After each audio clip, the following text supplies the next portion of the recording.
Hey everyone, how are we?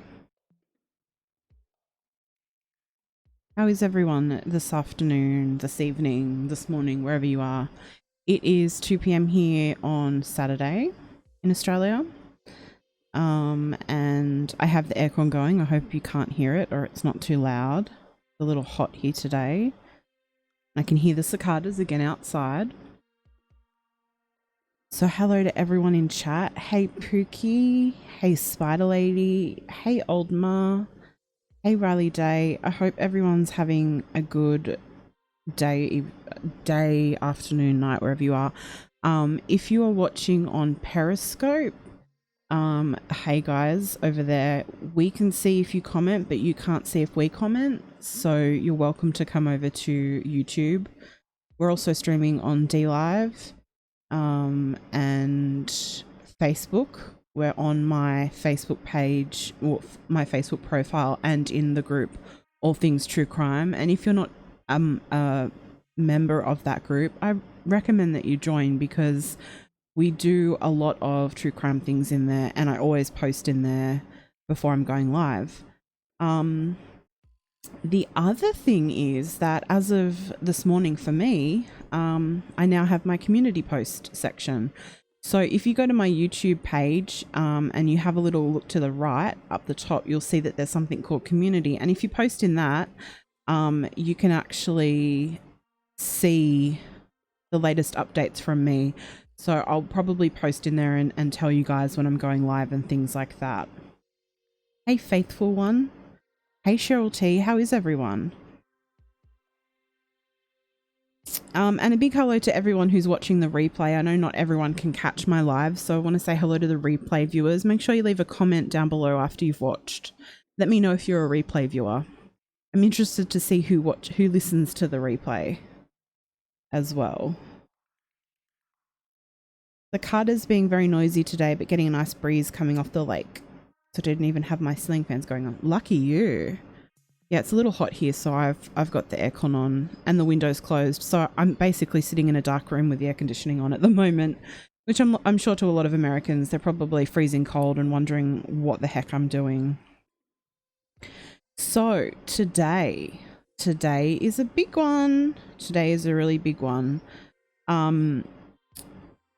I have been searching for the last 48 hours, really searching for the Michael Wayne Jones. Hey Matt, how are you? Newly released evidence. Some body cam has been released. Some photos have been released. I do have the photos. There has been some interviews being released, especially GBI interviews. I've managed to obtain little snippets of those. Unfortunately, they've redacted a lot of the responses from Michael Wayne Jones. You can't actually hear them, which is really frustrating. But I'm going to play those for you soon. I also have the 142-page incident report on this. And no, I'm not reading you 142 pages. I'm not bananas like that. But I have found certain parts of the incident report that gives us a lot of detail. So I'm going to read those for you as well. So we have a lot to cover today. A lot. But what I might do first is I might go and share this out everywhere. And if you could do that as well, that would be great. So all you have to do is to click on the share button and share it on your Twitter or your Facebook. And that just helps other people know that I'm live.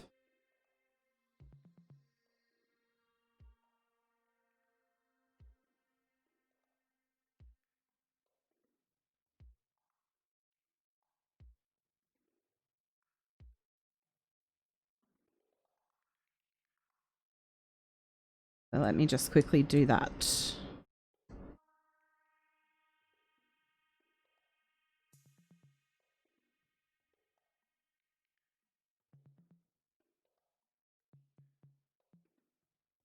Okay, that's been tweeted out.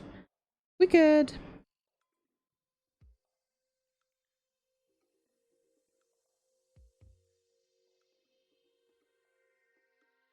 Hey Jane Doe. Hey Beth.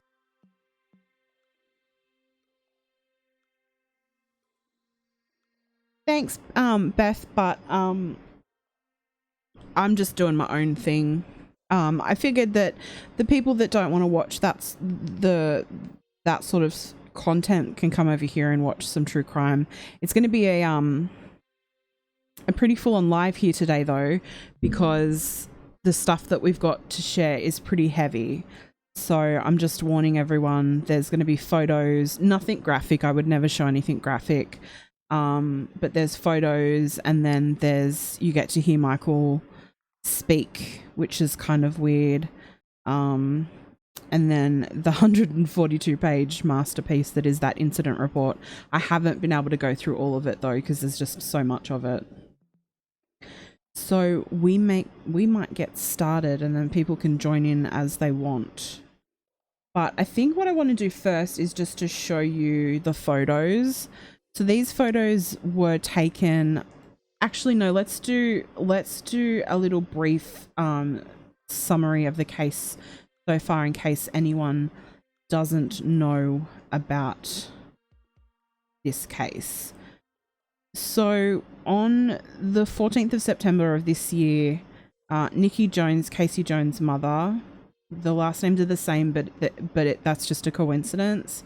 She actually calls the police for a welfare check on Casey and her 4 children.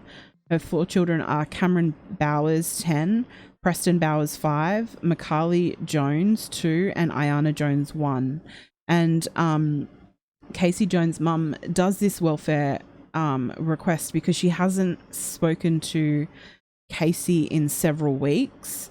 She's had some weird text messages that have come from Casey's phone, but I think in her gut, she feels that something's not right. And police go to the home and find that no one's there. And it is then discovered that Michael Jones, the husband of Casey and the father of Macaulay and Ayana, the 2 little girls, and the stepfather of the 2 older boys, Cameron and Preston, he's actually stopped. Well, he's not really stopped. He has a car accident in Georgia. And I actually have the photos of what the car looked like when police arrived. So after he gets out of the car, because he's had a car accident, smelling like beer bottles everywhere, police arrive and he says, "You should probably put handcuffs on me."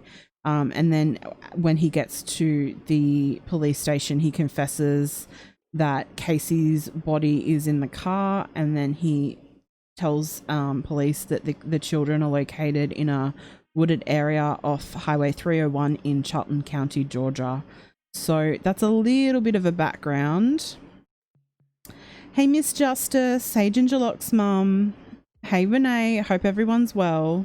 I know I missed Friday the 13th here. I'm so bummed. I woke up this morning and realized, I was like, oh, I could have organized something fun for myself last night. Usually I watch scary movies. Hey, Kimay. But I didn't. And then I thought, oh, I should have done something fun for Friday the 13th on the live, but I already have this planned. So, oh well, next time. There's always going to be another one. Okay, so that's a little overview of the case so far. We're going to move into some photos now. It's nothing graphic, so you don't have to be too concerned about that. But the first photo I'm going to show you is a photo of the car. Now, this is the van, the infamous van. It's alleged that he kept the bodies of Casey and the children in this van for several weeks at a time. And so it's interesting after all this time to actually see the van that everyone has heard so much about. So the first photo is a photo of the van. I'm just gonna pop up my YouTube so I can see when the photo comes up for you guys.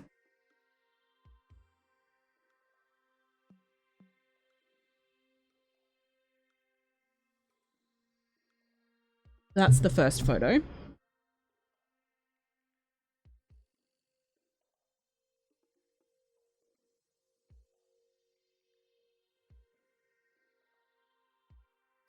Second photo is the photo of the interior of the van. So once that comes up, I will start talking.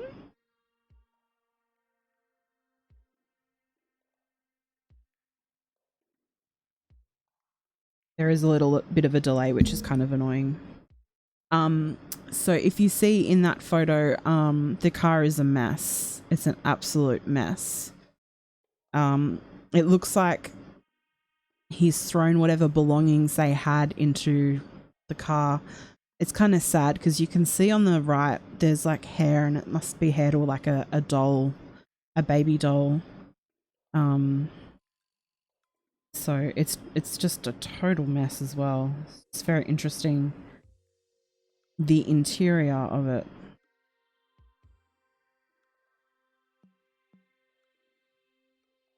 Then we have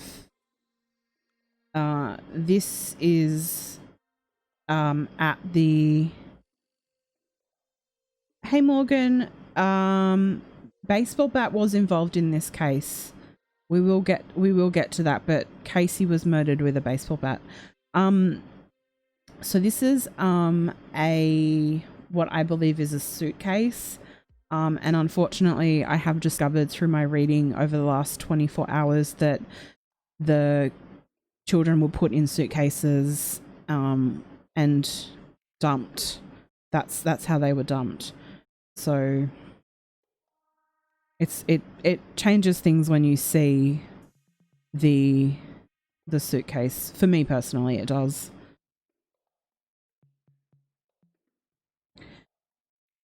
Next photo is a different suitcase, a larger suitcase.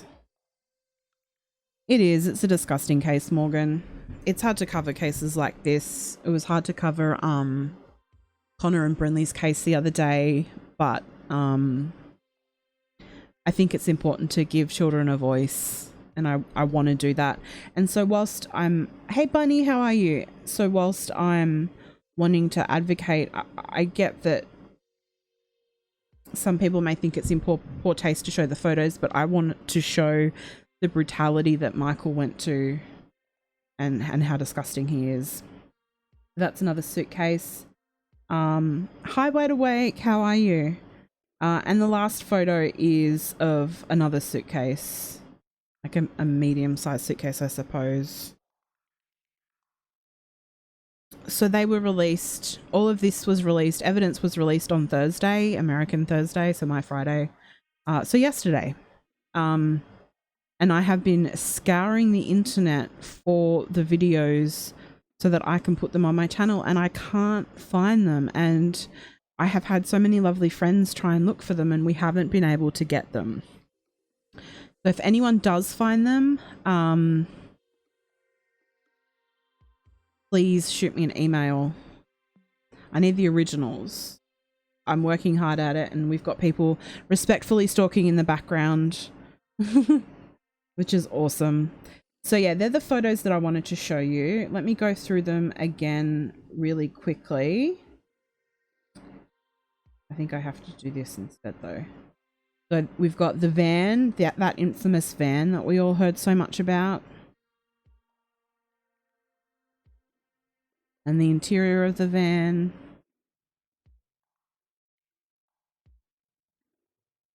As well as the suitcases, those poor suitcases.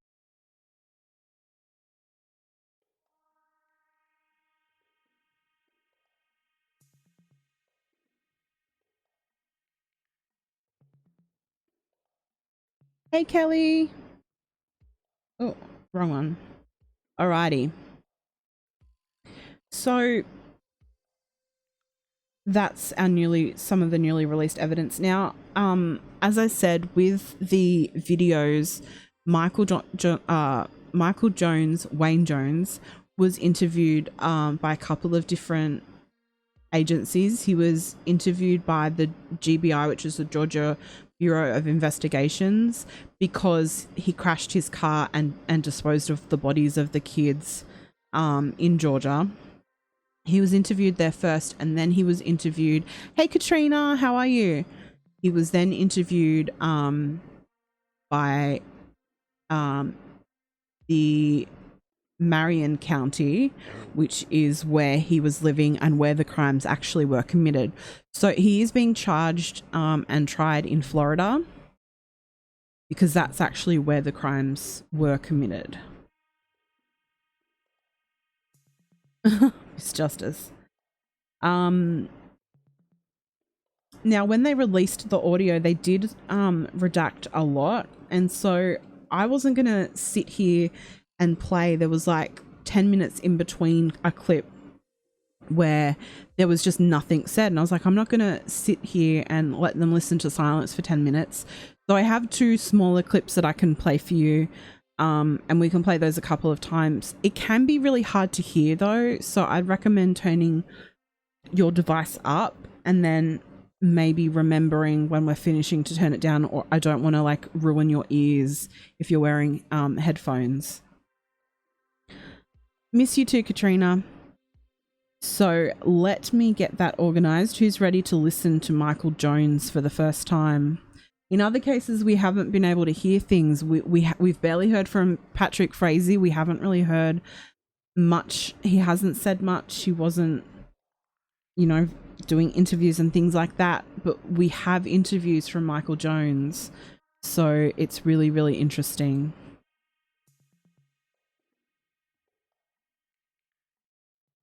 So I'm going to mute myself and play you the first interview. Please let me know. I know those photos, Kelly, they're awful. There is more to come, sadly. The interviews, please let me know if the sound isn't working. The sound isn't great. I've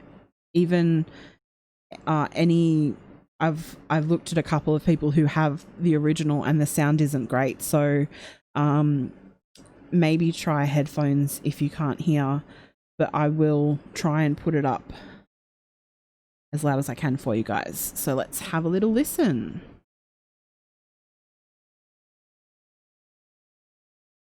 Her phone? Does he text your phone? How does that work? I believe at first he texted her phone. Okay. I think we communicated the second time through my phone. Okay. May have been through her phone.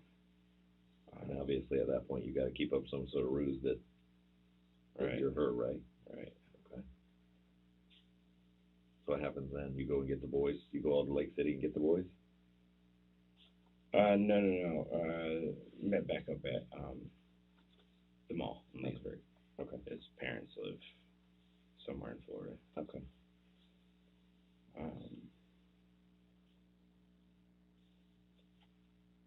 And then I think it's about a week.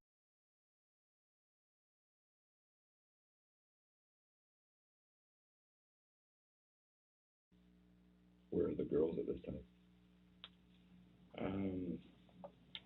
They were back with me at that point.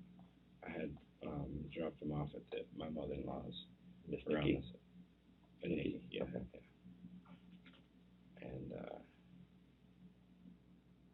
I think I had them back.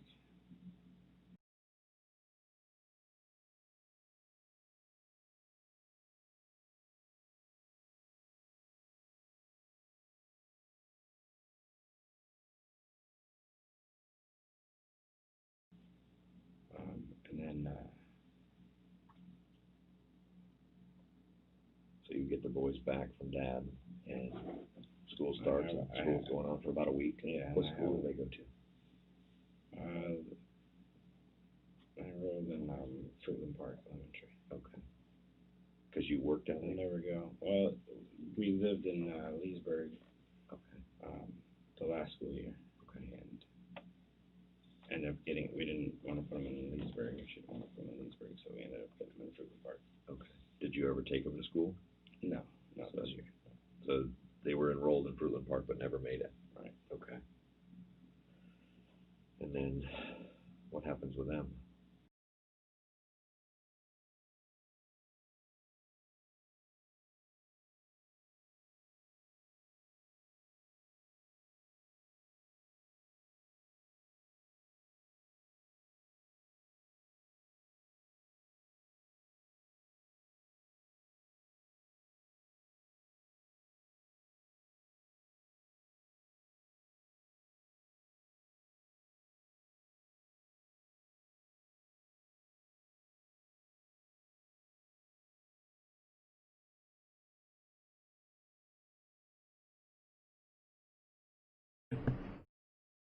Okay, I'm quietly coming back so you can turn your volume down.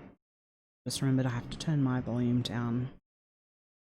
So he mumbles quite a lot, and so you can't really understand a lot of what he's saying, just like Oldmar said in the chat. So I have another bit of the interview that I'll play. For me, the interviews are underwhelming because they redacted so much. You can hear in some of that as well in the little bit that I've played that there's not a lot that you can really grasp either. So I actually have a 142-page incident report that has all of the details, and I think it's better to go through that because it's much more detailed and they didn't redact any of the information. Bunny Bob says he sounds like he has the same verbal capabilities as Chris Watt's dad. So I'll play you the next little bit of the interview. It's a little shorter, I think, than the first, so see if you can work out what he's saying. But I mean, the interviews to me are really underwhelming, to be honest with you. So I'm more excited about the documents because they tell you about things that we didn't know about beforehand in the lead up as well. So let's just play that second part of the interview.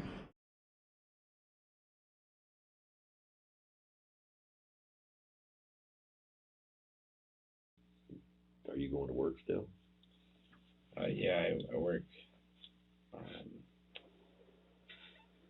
I work under the table for a guy right now. Up in Jacksonville? No, in the villages. So you're driving I'm back? down here, yeah, work a couple of days. Yeah. Are you driving the van back and forth? Are you driving Sarah's car? Or? No, okay.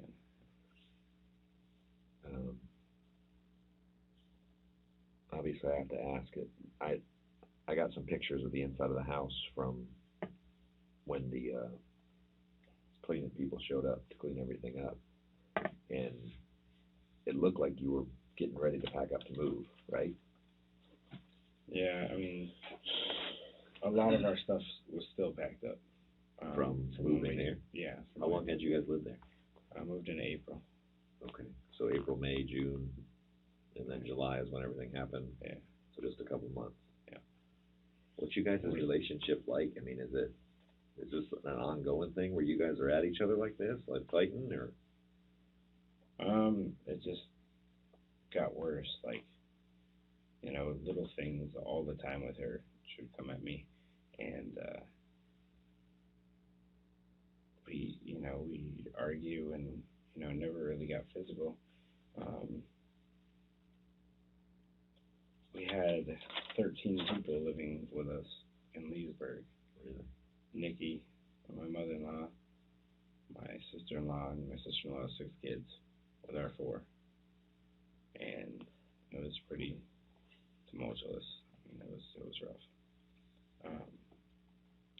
To where we had to call the police on Nikki, actually. She slapped her granddaughter across the face. And just, things got out of hand. But we were in the process of selling the house pretty much for 9 months or so. And the first bid that she got, first offer she got,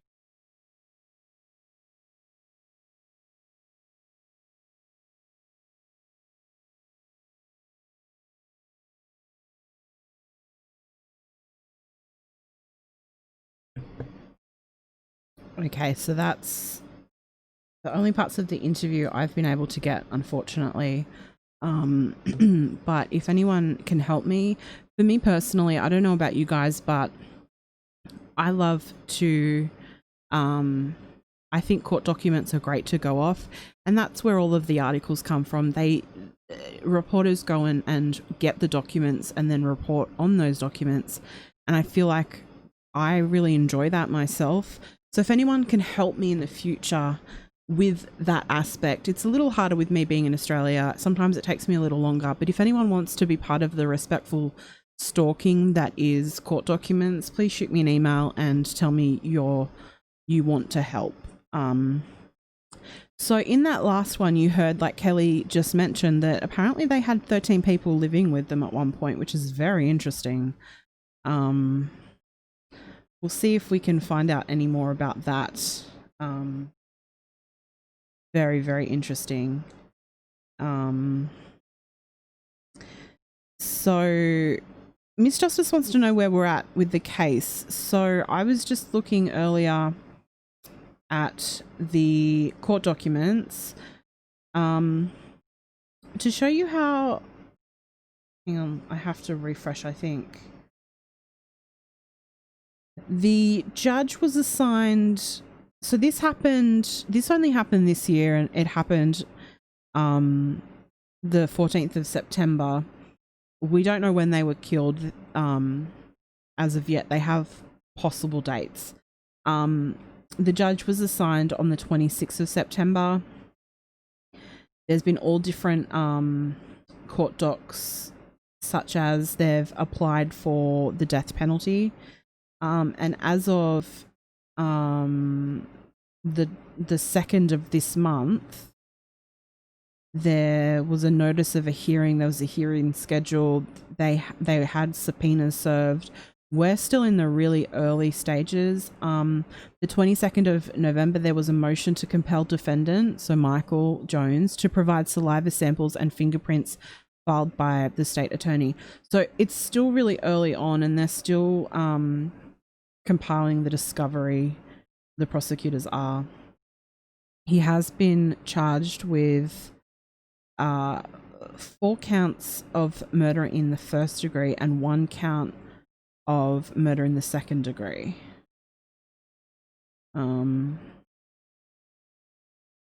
As well. Let me go back to chat for a second. Hey, Miss Melissa, how are you? Thank you, Truth is Luther. Yeah, if anyone wants to do research, greatly appreciated. It's not just me. We all work together. And I've been looking so hard. I spent a lot of last night looking for the evidence, the videos especially. And it's just so frustrating. I haven't been able to get it. I don't know whether it's something you pay for. Let me go back and have a look, Jane Doe. He did enter a plea of not guilty. They all tend to do that in the beginning. So let me have a look at the court docs. Oh,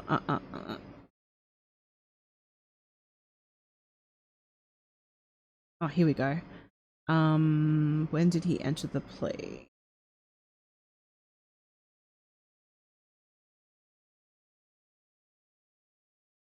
On the 25th of September, he wrote the written plea of not guilty. And then he was given a public defender.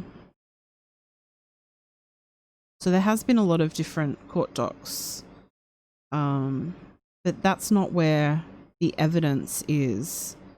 I need to know. So the state attorney released the evidence.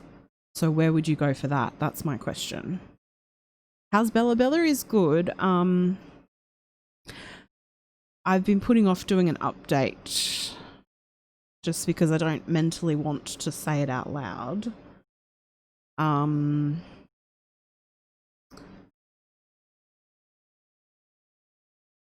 But basically, Bella went to the vet on Wednesday, and I've been seeing different vets, just whatever vet's available that day to help. And I saw Wendy, who was the woman who did Bella's surgery, and she sort of said that the 4 to 12 months is not really the right sort of amount of time that we have, that it could actually happen at any time, which was really hard to hear. She said that because she did the surgery, she's the one that saw, and she said that her liver is absolutely riddled with cancer. So she said just to be prepared, that it could happen fast or it could happen slow. So yeah, that's been hard to hear. Yeah, Bella's my pup, my dog, my beloved dog. So I have just been loving her hard as I do. And I mean, I think that the vet was just preparing me, to be perfectly honest. Because I kept talking about, oh, we still have time. And I think she was just preparing me. She did say to me that, remember how I told you guys during surgery that they called me to tell me that the cancer had metastasized, and I basically had the choice whether to continue the surgery or to put her down. She said that she was very surprised that I continued the surgery. And hey Connie, she said that at the time she didn't think that was the best thing to do.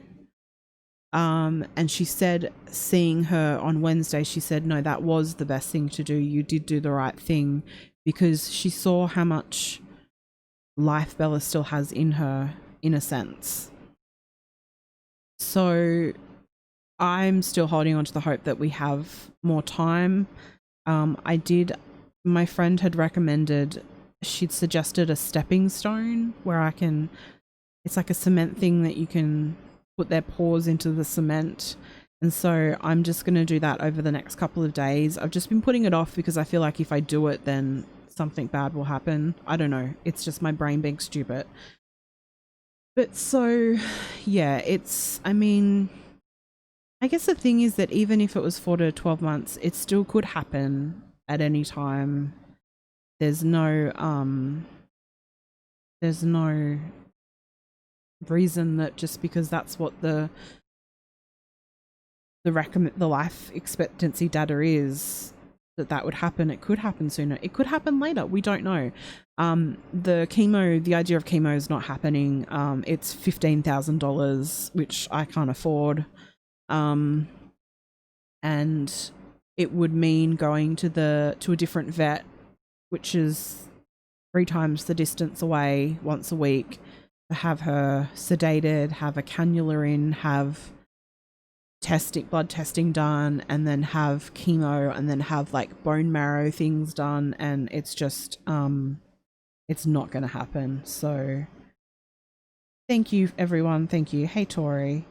So it's okay though. It's okay. That's why I haven't been telling anyone, because it's very depressing. It's a very sad subject. So yeah, I don't know what to say. I don't know what to say. I'm sad about it, but at the same time, she's never going to be in pain. I will not allow that. As someone who suffers from chronic pain, that won't happen.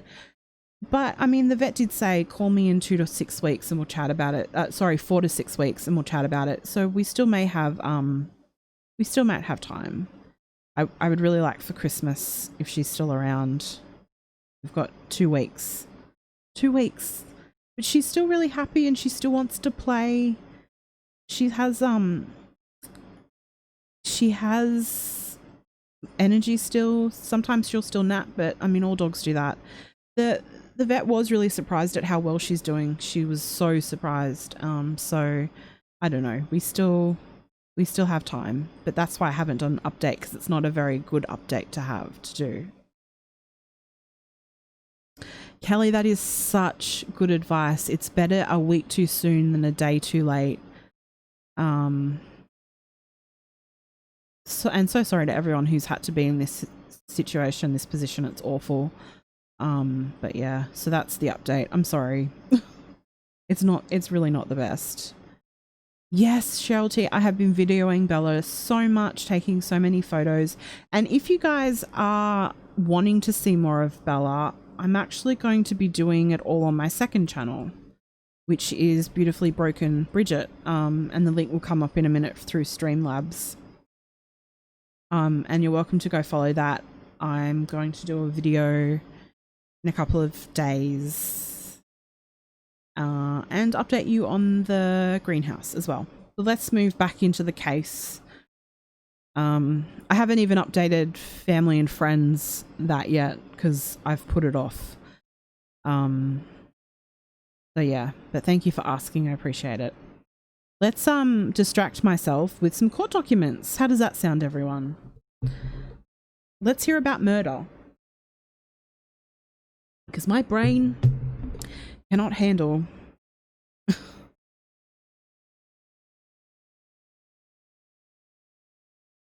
but yeah, if anyone has a spare $15,000 they want to part with, I'm just joking.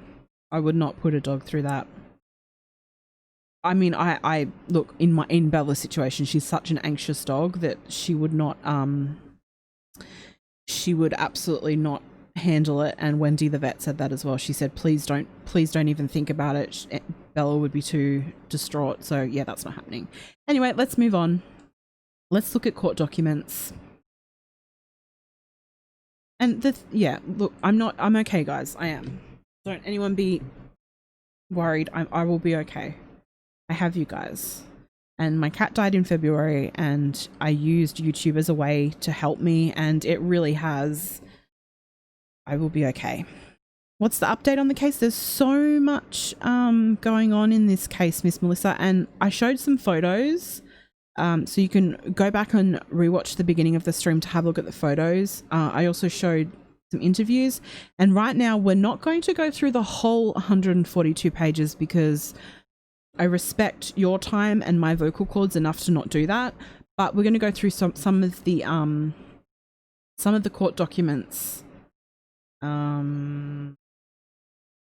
together.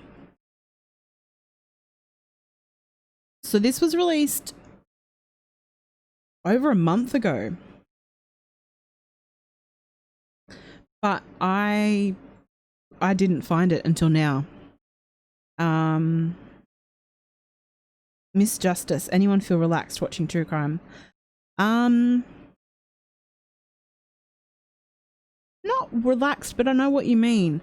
And see, I'm trying to not say that we love true crime. I'm trying to say that we're true crime enthusiasts, so that I don't freak people out. So he has been charged with the 4 children's murders as well as the murder of Casey. So he has 4 counts of first-degree murder and... oh, hang on, that's what I need to look at. The death penalty. When did that come into play?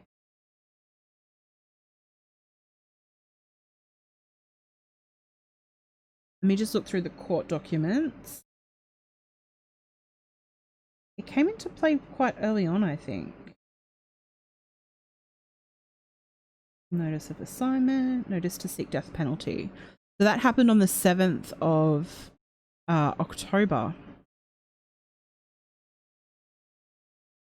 I'm fairly sure I read that out already, but basically it's just a court document that says notice of intent to seek death penalty and notice of aggravating factors. So it just tells you why they're seeking the death penalty.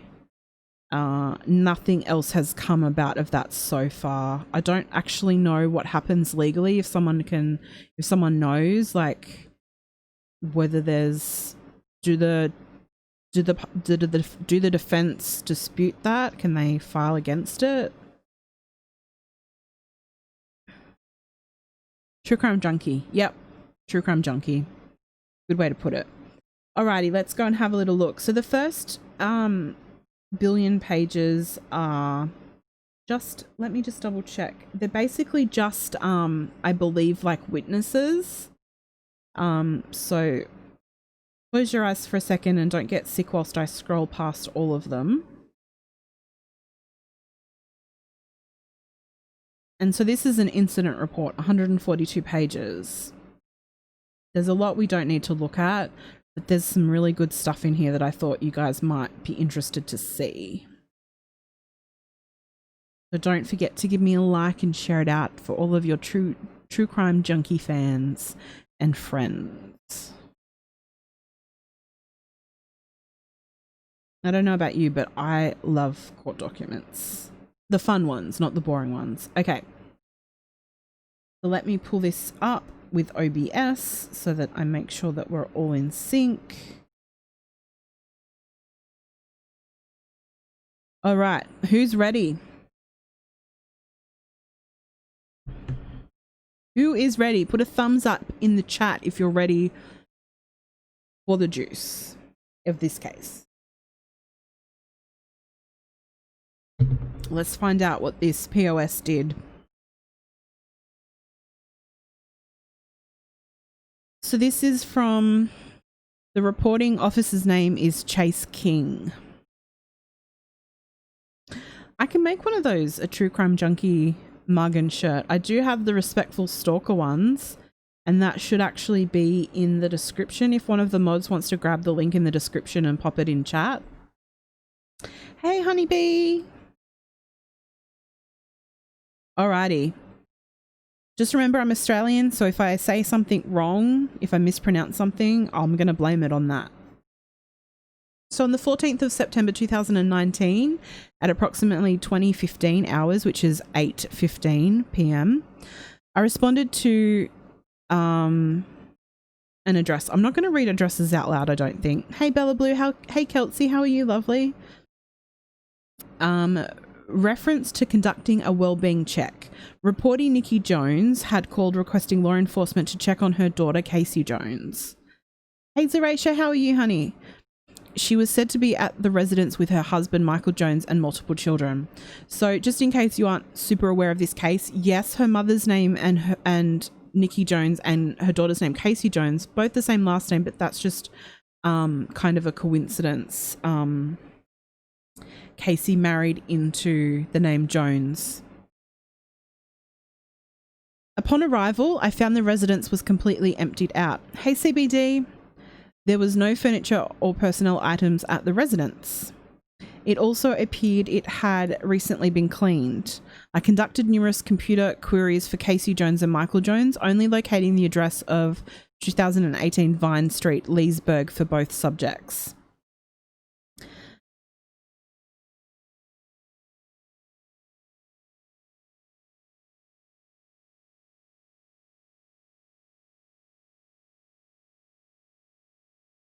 Waiting for it to load for you guys in case you want to read. Welcome in, CBD. I love your name. I love when people have clever names. I was boring. I just used my name. I then made contact with the reporting person, Nikki Jones. Nikki Jones advised that she is the mother to Casey Jones and is concerned about her welfare due to suspicious circumstances that have transpired over the last 6 weeks. Nikki Jones advised approximately 6 weeks ago, Casey Jones sent her a text message requesting she watch her 2 children for a few days. Nikki Jones agreed as she watches the children regularly. Soon after, Michael Jones brought Macaulay Jones, and she's the 2-year-old, and Ayana Jones, who's 1, to her residence in DeLand, Florida.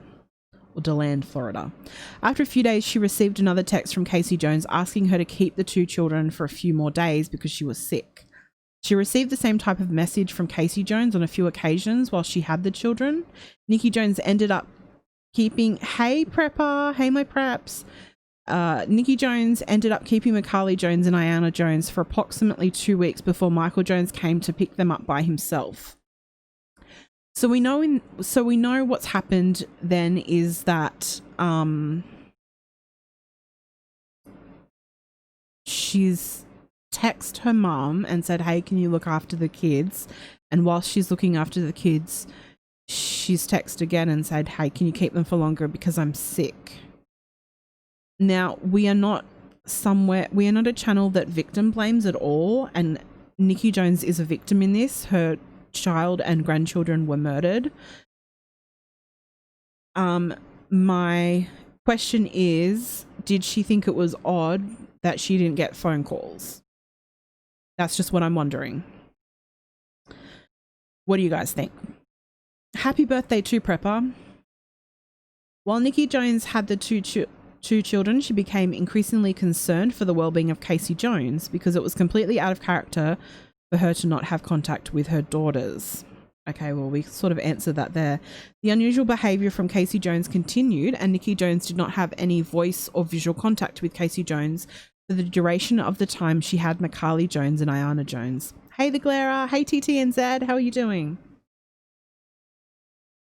So I think Nikki's red flags are going off there, we can tell.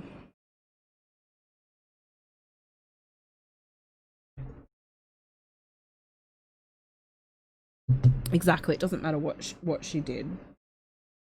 She's not at fault. When Michael Jones was coming to get the children, Nikki Jones asked for Casey Jones to come with him because she had not heard from her or seen her during those weeks. Nikki Jones was concerned at that time because she usually spoke with Casey Jones almost every day, whether it be by text message, phone call, or video chat. Nikki Jones advised she was extremely close with Casey Jones and maintained constant contact with her.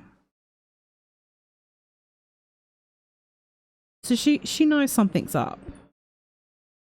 I think it's mother's intuition. Nikki Jones further reported Casey Jones has her two other children, Cameron Bowers, he's 10, and Preston Bowers, he's 5, with her. Their biological father shares custody, but the two have been with Casey Jones for the last few months. Nikki Jones has not heard from or seen those two children either.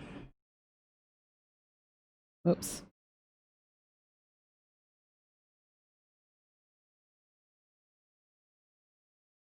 During the course of the last 4 weeks, Nikki Jones attempted to contact Casey Jones by multiple text messages and phone calls, but the phone went straight to voicemail and she never received any text messages back. On the 14th of September of this year, she decided to call the Marion County Sheriff's Office to request a well-being check. I then made contact with the neighbour, Johnny Murphy. I'm not reading addresses out, as I said. He advised he did not know Casey Jones or Michael Jones well. He only saw them occasionally. And as we've learnt, actually, they hadn't been living there for very long and they kept to themselves.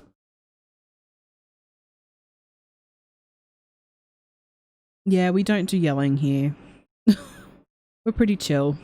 We just read about murder.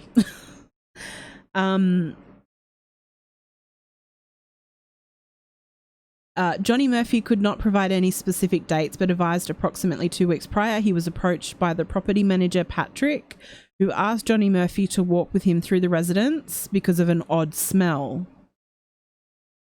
So there's another red flag.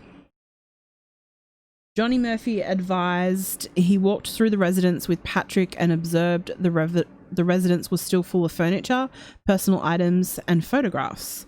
Johnny Murphy advised it did not appear anything had been removed from the residence, but there was an awful smell. Johnny Murphy described the smell as something dead.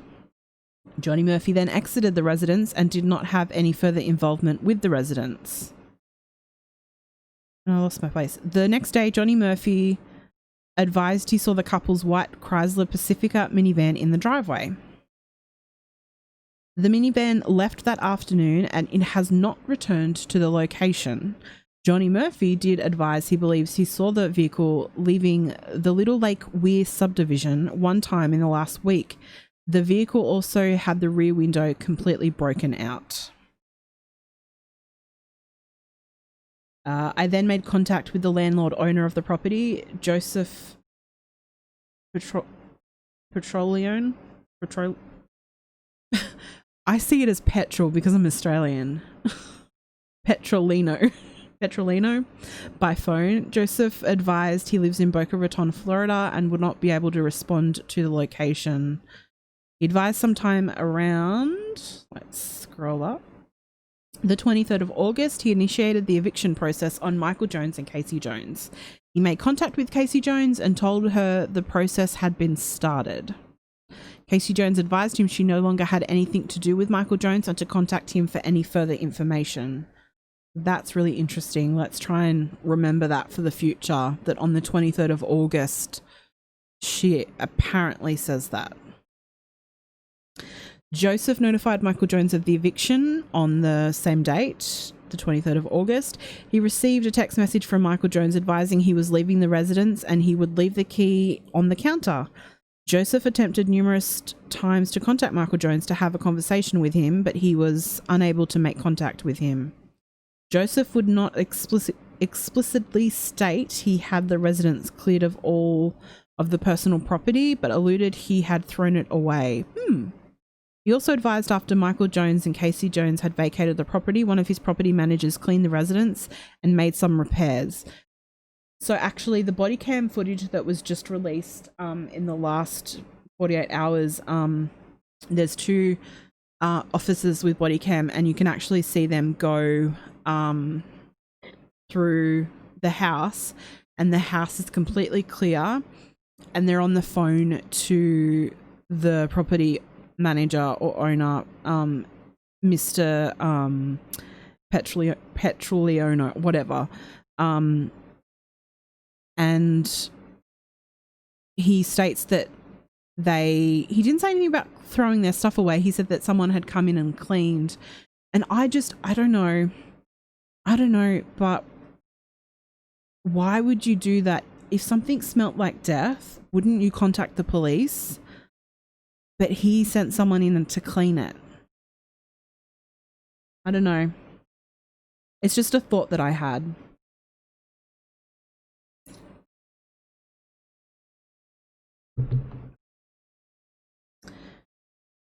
It's just a thought that I had. And so property manager Joseph advised if we needed to go to the residence, the lockbox code was Mr. Petroleum, that's what I'll call him, and the key should be in the lockbox. During the time on scene, I canvassed the exterior of the residence, looking through all of the windows of the residence. I observed the entire residence was empty. On the east bedroom, there was a small white fan running, and the air conditioner in the living room was also on. In the west bedroom, I observed a small red stain on the dark laminate flooring. I was unable to determine exactly what the discoloration was, but it appeared dark red in colour. So they also, so whoever cleaned the trailer actually left the air conditioner and the fans on, and you can actually hear the officers ask Mr. Petroleum in the body cam videos if he knew that they were still on, and they did that intentionally to get rid of the smell. Sergeant M. Moore responded to the scene, and I made contact with Mr. Petroleum by phone. I confirmed his identity by name, date of birth, and social security number while on the phone. I advised Joseph I would keep him on the phone while we entered the residence with his permission. I confirmed he could revoke our consent to be in the residence at any point in time, and narrated to him as we entered the front south door. So this is actually what you see on the body cam. Immediately as Sergeant M. Moore opened the door, I observed what I know from my experience to be the odour of decomposition of a deceased animal or human being coming from the residence. I then noticed 2-gallon containers of cleaner and bleach next to a mop bucket at the door. The residence was completely clear of any furniture except for the kitchen appliances. As I walked through the residence, I detected the odour of decomposition mixed with the odour of cleaning supplies through the home. I asked Joseph if he had paid for a company to clean the residence or if one of his men had done the cleaning. Joseph at first refused to answer. He actually, in the video, says, I plead the fifth, which was very interesting. Someone else did that recently, didn't they? Old Ma. But eventually advised one of his local property managers had mopped the floors and cleaned. He also knew the fan and air conditioner was running because the property manager advised it smelled like a dead body. Once again, I think they should have told the police and not touched it. In the east bedroom, it appeared new laminate floor and baseboard had been installed. This was evidenced by a slight difference in colour of the flooring, with the adjacent living room and nail holes still present in the baseboards. I asked Joseph if he could tell me what repairs had been made, at which time he advised he was revoking his consent for us to be in the residence. You can hear that on the video as well. Sergeant Moore and I immediately exited the front south door and locked it as we exited. The key was placed back in the lockbox and the lockbox secured. The Major Crimes Unit was notified and Detective B. Bartlett responded to the crime scene. I briefed Detective Bartlett on the phone as he responded to the location.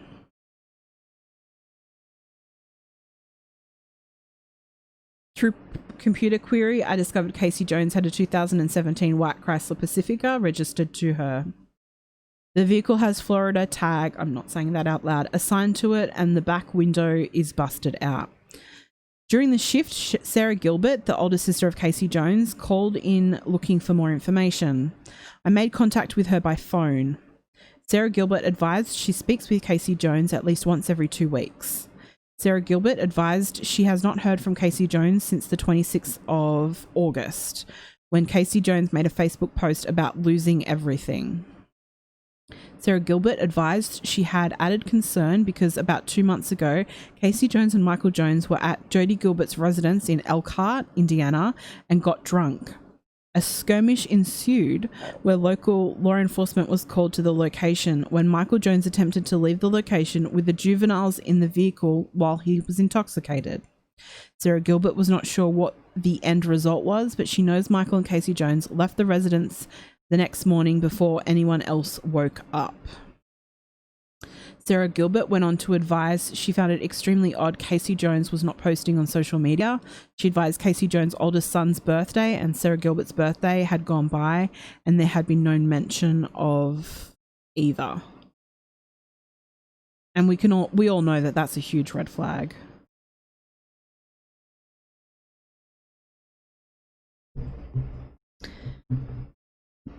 Maybe we need some merch with red flags on them.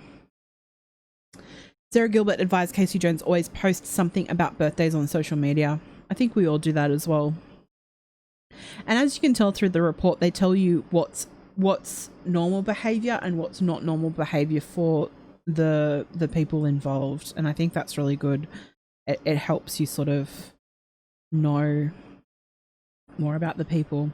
Later in the shift, Richard Bowers also called in, advising that he was the ex-husband of Casey Jones and wanted more information.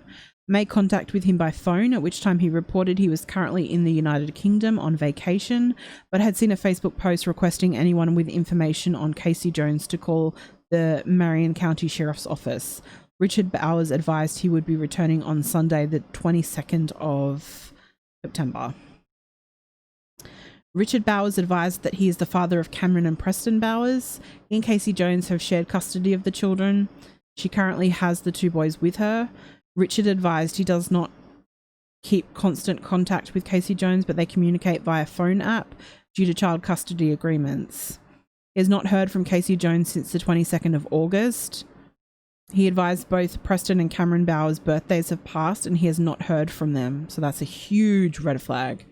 He made numerous attempts to call to speak with them, but has not been able to make contact. Richard Bowers also found it odd that Casey Jones has not made any social media posts since the end of August because she normally makes posts every day or two. Richard reported if the two had gone anywhere together, it was most likely to Michael Jones' mother's house in Vermont or another unknown relative's residence in Indiana. He could not provide any physical addresses or possible cities.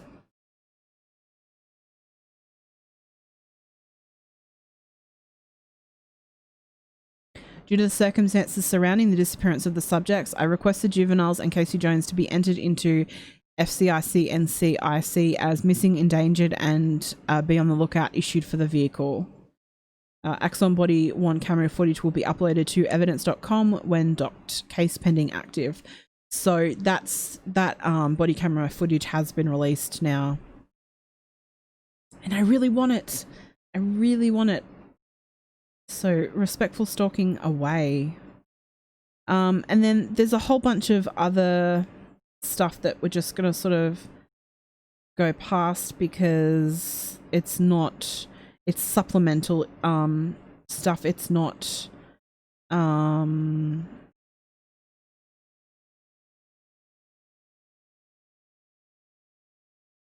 think this is the one that I wanted to go through. So I wanted to go through this. I'm not going to be going through everything, just the things that I found that were of most interest. So on the 15th of September, I made contact with Richard Bowers by phone after receiving a voicemail from him indicating he had more information. Hey Karina, how are you? Richard Bowers advised that he had Cameron and Preston Bowers the last few weeks of July 2019 and the first few weeks of August 2019. So I'm starting to see from what they've written that no one's really heard from properly heard from Casey since the 22nd of August. So maybe that could possibly be around the time that the attack occurred. Sort of keep that in the back of our minds as we go forward. During that time, Cameron Bowers made numerous statements to him that Michael Jones was abusive towards the children in the home and Casey Jones. Cameron Bowers indicated Michael and Casey Jones physically fought almost nightly. The fights were said to be violent and would go on for hours. Cameron Bowers also advised that Michael Jones would physically abuse all of the children in the home, hitting them with clothes hangers or anything else he could find when he became angry. And just remember, Cameron's only 10 when he's telling his dad that. Richard Bowers also wished to provide personal insight to the situation. He felt he knew the involved parties well because he had spent many years in the family prior to the divorce.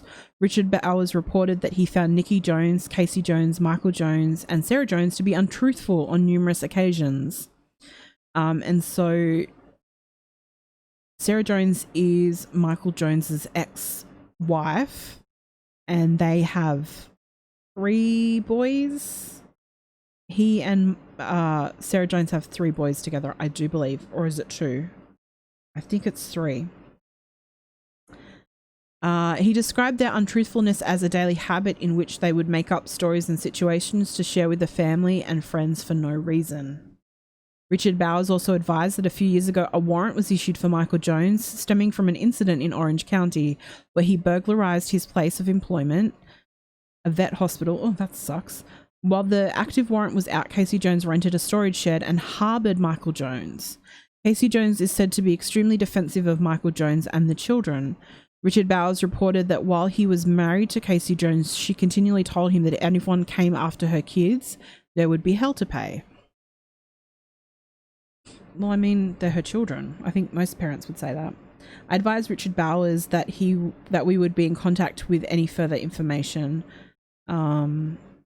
And then they actually then go on to talk to William Delaporte, who was the owner of the vet hospital, and that vet hospital is where Casey and Michael met. Hey, Shelley. That's just talking about that just talks about how they became friendly and then how they had an extramarital affair together. Michael Jones left the residence after being terminated and unlawfully entered the veterinary hospital and sold numerous items, including a firearm. Chicken, we covered this case a lot on the other channel that I was on, but I don't know whether this is a case that everyone's talking about. This case just really interests me because everyone was so obsessed, I think, with Chris Watts. And it's kind of like another Chris Watts case, only I think it's even worse. Not that I'm comparing, you know what I mean. You guys know what I mean. Okay, so that was just talking about like the background that they both worked as they both worked at the vets together. They had an affair together, and he was fired.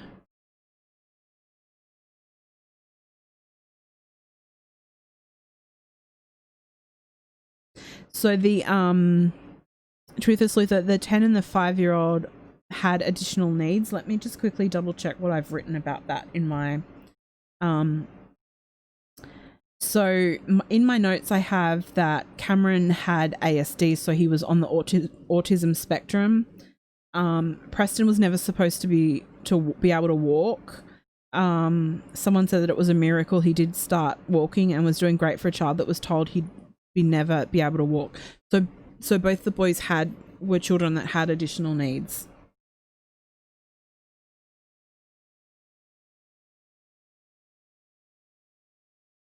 Okay.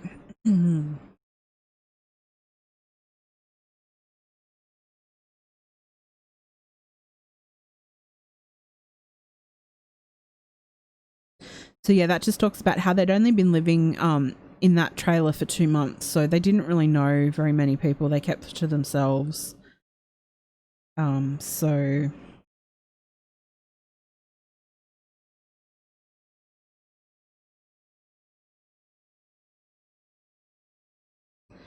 that's just talking to different people.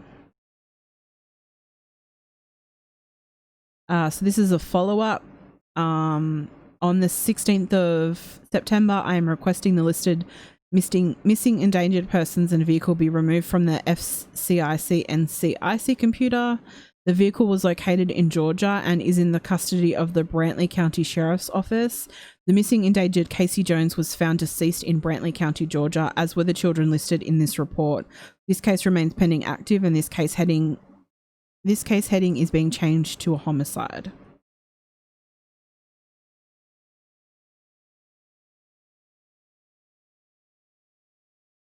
Yeah, unfortunately, the hard thing is that because I was doing it somewhere else, all of that info is gone, and I don't know what to do about that group because it's not really my group, even though I helped run it. So I really hope that everyone that's in the Casey Jones group comes over to All Things True Crime, because I really care about this case, because we had family members watching our streams, and I still chat to them and ask them how they're going, and I just feel for their family so much. They've been through hell. I really care about this case. Follow-up. On September 16th, 2019, Writer obtained the original warrant for the arrest of Michael Wayne Jones, signed this date by Judge Rogers. The arrest warrant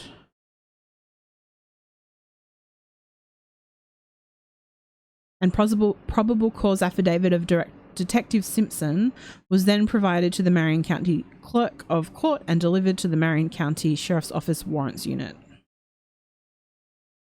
Ms. Justice, I need to confirm that he cleared the stuff out, because I don't think he did.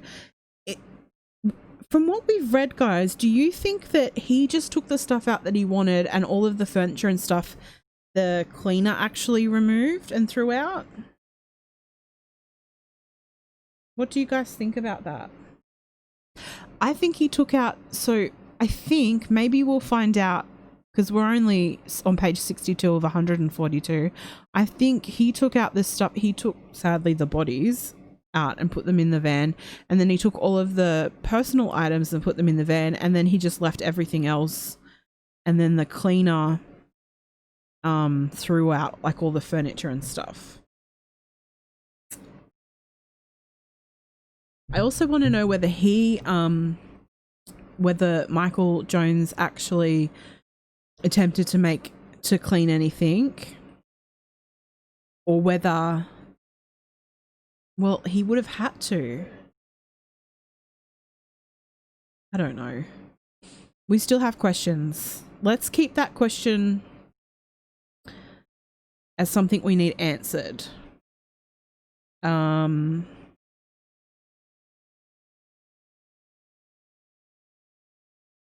Okay, so let's go.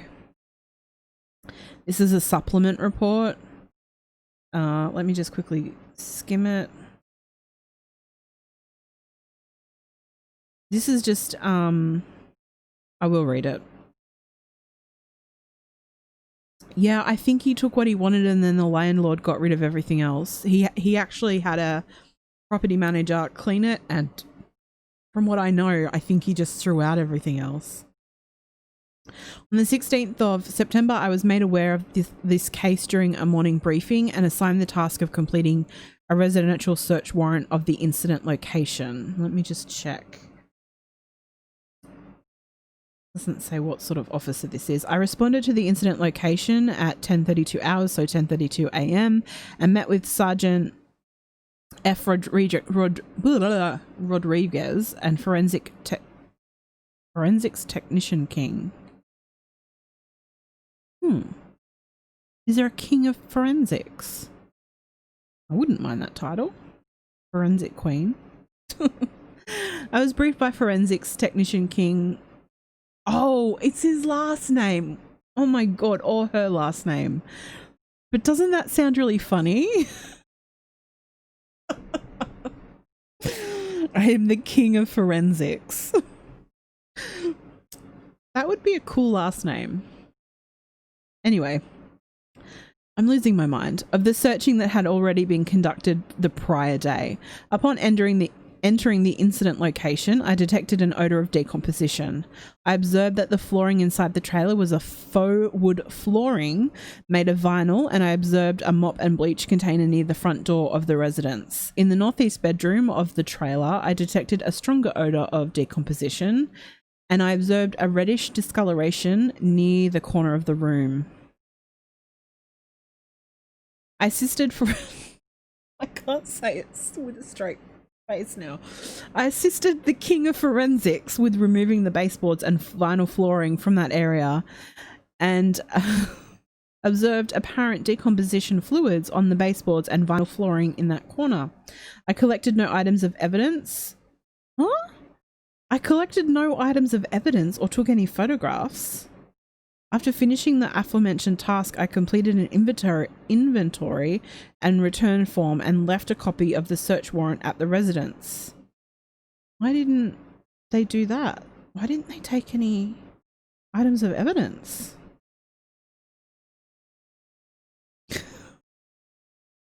So we've got Mr. Petroleum and the king of forensics.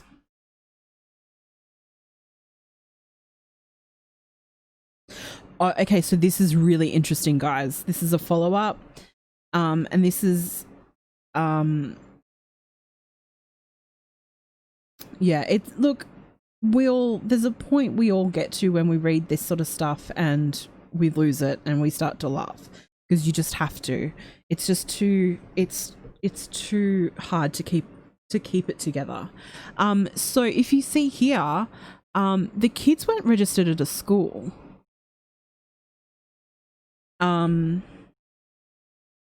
So Ryder identified 2 prior Florida Department of Children and Family Investigations, DCF, with the mother, Casei Bowers. Both identify issues involving the former husband, Richard Bowers. Ryder is aware that DCF has also initiated in reference to this incident. The Marion County Public School does not have records pertaining to the listed children. However, the DCF records identify that the family previously lived within Lake County, Florida. Child Protective Investigator Beeson was assigned from the Florida Department of Children and Families on this investigation.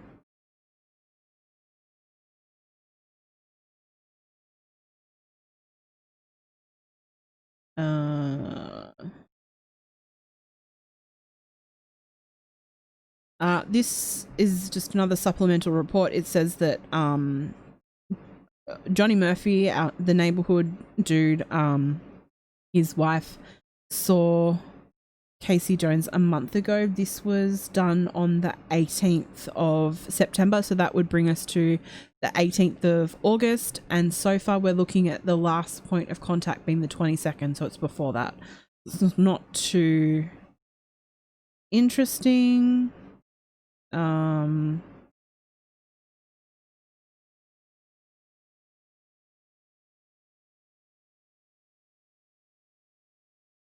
Okay, so included in that report though, on September 17th, 2019, I drove to the Brantley County Sheriff's Office in Nahunta, Georgia, where the suspect's 2017 Chrysler Pacifica minivan was being stored. The Chief Deputy John Simpson Jr. with the Brantley County Sheriff's Office had obtained a search warrant for the minivan from the Brantley County Magistrate Court on September 15th, 2019. The warrant was issued in reference to murder and aggravated assault and ordered the seizure of victim Casei Jones' body and anything used in her death. Upon arrival at Brantley County Sheriff's Office, I assisted evidence technicians A. DeWeese and J. King. Is it the same dude? Is it still King, our forensic king? With the execution of the search warrant issued for the Joneses' van. I immediately detected the strong, obvious odor of human decomposition emitting from the van. The inside of the van contained plastic totes, clothing, tools, and other miscellaneous items. I observed several mothballs throughout the interior of the van.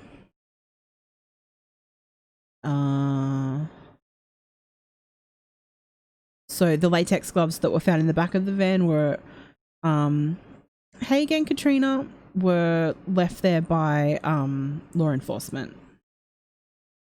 So let's have another little look at, we'll hide this for a second and have a look at the van again, the photos. For those who didn't see in the beginning, we showed photos that have just been released from the, of the van, remembering that Michael Jones drove to Georgia, dumped the bodies of the children, and then as he was driving to, I don't know, we have to find out what he was doing then, but he still had Casey in the van, and he got into a little car accident and the cops came. So this is how the van was found. So there's the first photo.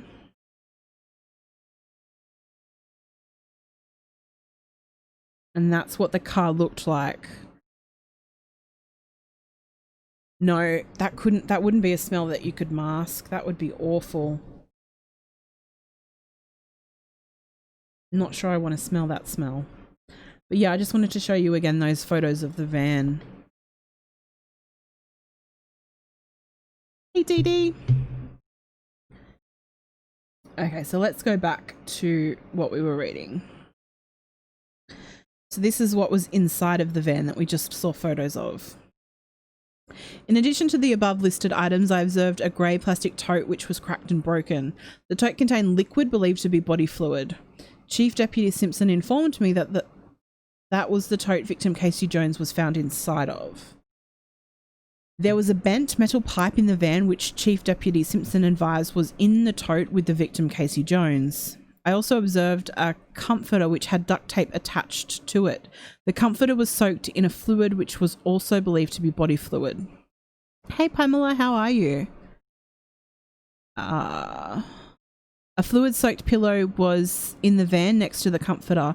There was also shower curtain or vinyl shade in the van which was soaked in fluid as well. A blue plastic tote which was in the back of the van contained miscellaneous tools. In addition to the tools, the tote was also contained zip ties.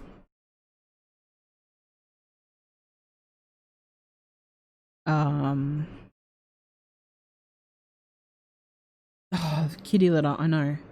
As we continued to search the van, we located what appeared to be a fingernail. The fingernail was collected and I maintained possession of it.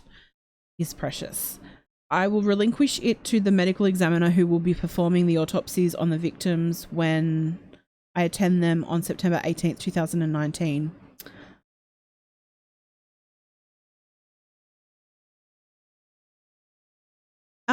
Katrina, I don't have super chat. I don't have monetization yet. I still have to get my hours up. So I don't have super chat, unfortunately. Melissa, hey, welcome. Yeah, this will be up for replay. So anyone that can't stay and listen, they can pop it on later and have a little listen. Inside a compartment in the van's dashboard, I located victim Casey Jones's wallet. Inside her wallet, I located 3 driver's licenses which belonged to her, social security card, and various other cards. Inside the same compartment, I also located several prescription bottles, some of which belonged to Casey and one which belonged to suspect Jones. I think the last time I looked, I needed like a solid 2,000 hours. You need 4,000 and I've only got 2,000 up, so I still have a way to go. I don't know if I'll monetize though, because I don't think my channel will end up being monetized because of the nature of it. Plus with super chats, they take 40%, so I feel bad for the people that donate. Whereas PayPal, they give you the full amount. In the front passenger compartment of the van, I located a makeup bag which contained women's makeup. I also located a can of Glade air freshener. That's not going to do anything, dude. Several items believed to be of evidentiary value were collected and transported back to the Marion County Sheriff's Office by evidence technicians Deweese and the King of Evidence. Those items will be documented in their follow-up. Hey, Tori. Yeah, I know. If only the hours that I'd done on someone else's channel had counted, because I poured my soul into that for 3 months. Truth is, Luther, I have PayPal. It's actually listed in my description. Chief Deputy Simpson provided me with a copy of the search warrant which was issued for the van, as well as one which was issued for the suspect's Apple iPhone. That search warrant was not executed. Chief Deputy Simpson released the suspect's cell phone to me. Why wasn't this? Was it just, I guess it was handed over willingly? Hey, Mel Mel. Yeah, Dee Dee, I am too. Very confused why he dumped his children, and then I guess what I think, and from what I know as an untrained person, I think what these offenders do is they don't, even in death, they won't let their children be with their mother, and so he was putting them in a different spot. And another reason they do that is because he doesn't want them to be identifiable as much, I think. I don't know. So it just talks about how the car was then loaded as well. That's a supplemental. That's boring.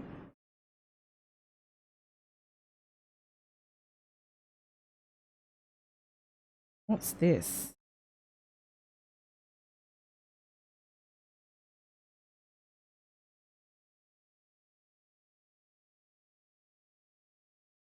Michelle Riley, have you updated your app recently?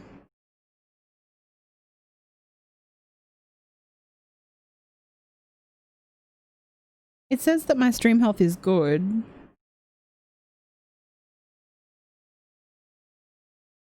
Aw, thanks, Katrina. That's so sweet.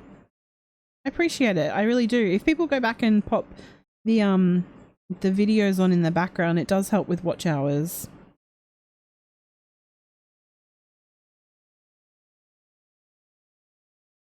But let me know, Michelle, are you having trouble in other lives as well? Because if not the case, I'll see if there's anything I can do on my end. So this is a Chase King, Mr. King, the love of our life. It's working now. Yes, I just did. Okay. It happens on phone and laptop. Was going to message you about it later. Okay, let me know.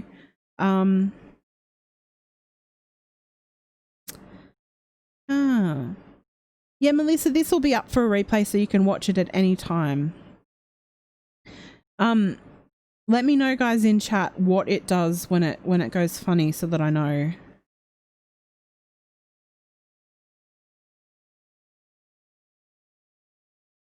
I've got my mobile app open and it's doing okay. So this is all stuff that we've gone through. Except for this part about Sarah Jones. A notable contact attempt that I made was with Sarah Jones, later identified as the ex-wife, mother of Michael Jones's children, at the phone number, not saying that out loud. I did not receive an answer, but I did leave a message for her to call me back.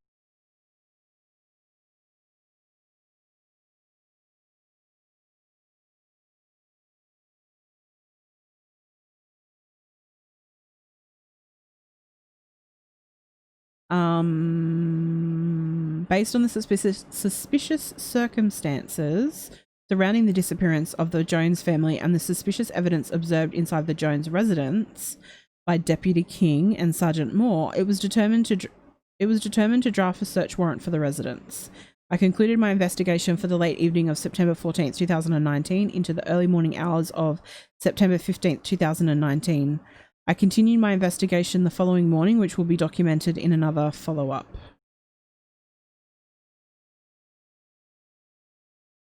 Okay, and that just talks about how on the 18th of September they did some forensics at the home. This is a supplemental that discusses about their trash.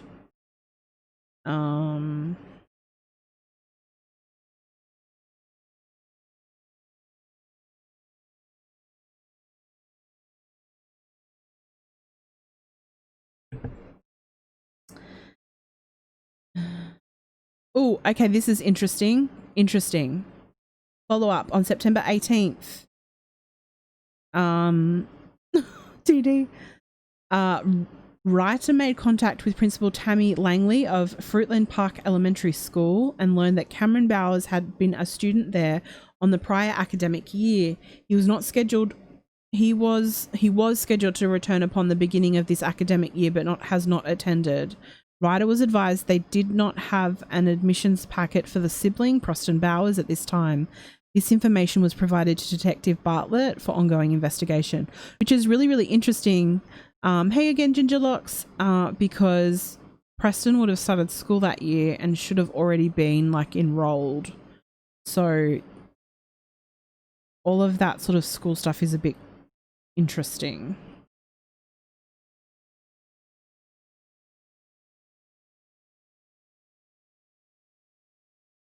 Buccal swabs were taken from Michael Jones, Richard Bowers, and the toothbrushes from Cameron and Preston Bowers were placed into evidence.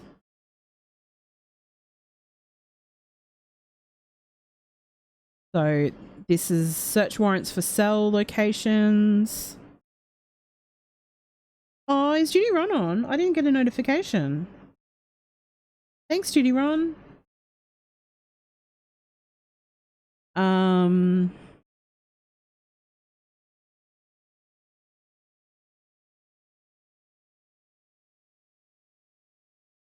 This is all supplemental.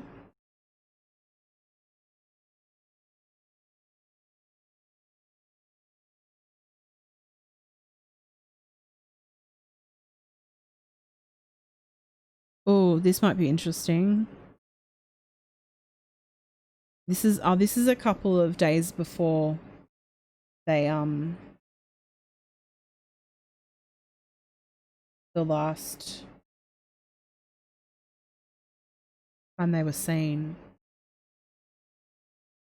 I didn't get a notification for Duty Run, or maybe I just didn't see it because I'm live.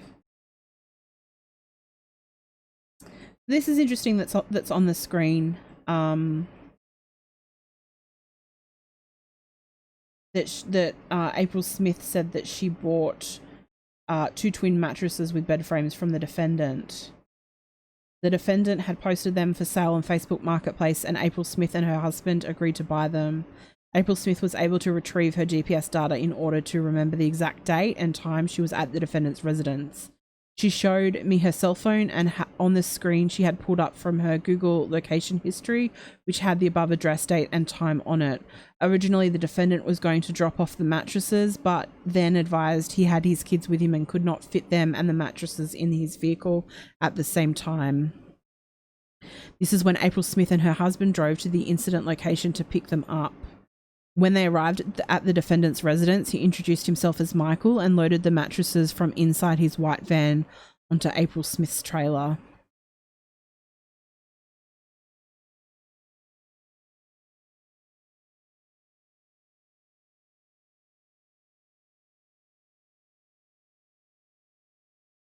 The defendant was the only person April Smith saw at the location, and she confirmed she did not go inside the defendant's residence or vehicle.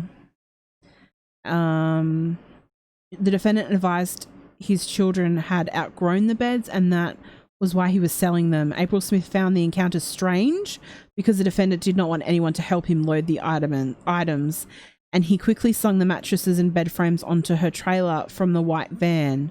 April Smith and her husband noted that there was a funky, foul smell that appeared to be emitting from the mattresses.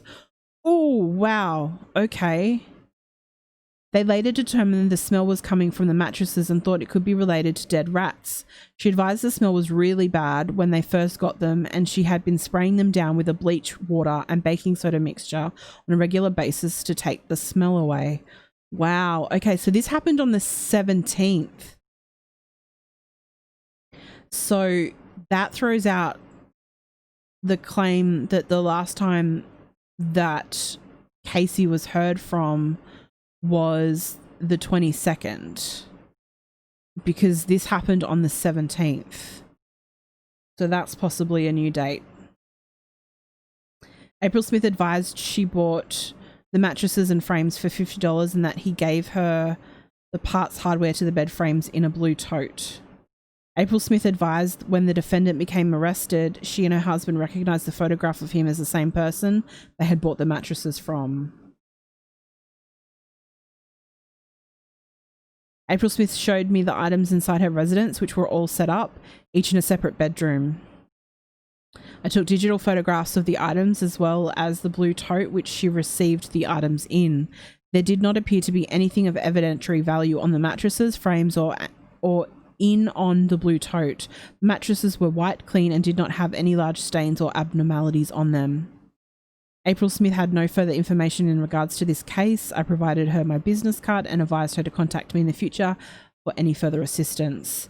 The photographs were uploaded to evidence.com. So I wonder if she kept them. There's no way I could keep them. I think I would, if the police didn't take them, I'd store them somewhere, but there's no way I could use those. Tori, this case really is bleak.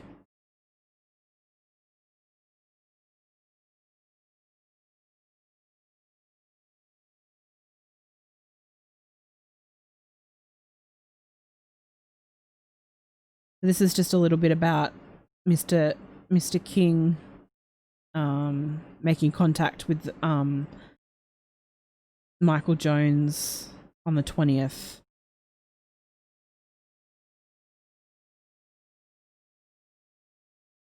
This is about phone extraction. Nothing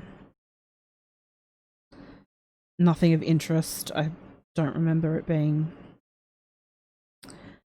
This is about the search warrant. This is a bit grisly, so just a little warning on this one.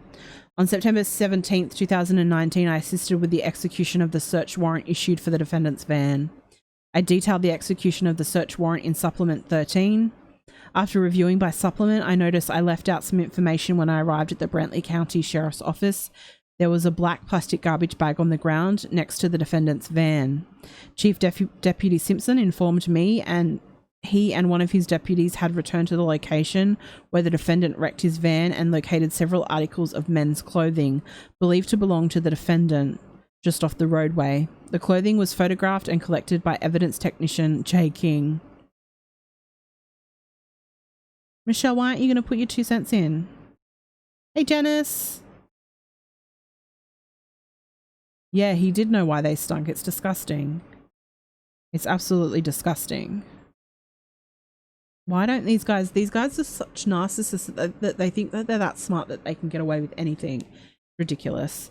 On September 18th, 2019, I responded to the Georgia Bureau of Investigation, GBI, crime lab in Pooler, Georgia, and attended the autopsies of the 5 victims.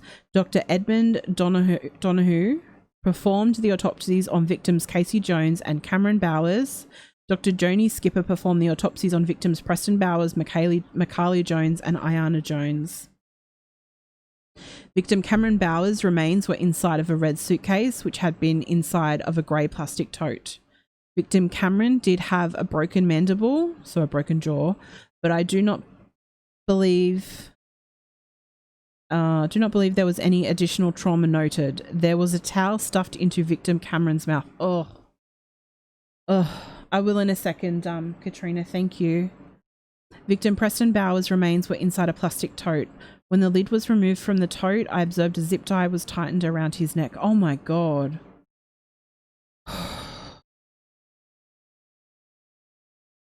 Victims Mikaeli and Ayana Jones' remains were both located inside a single small plastic tote.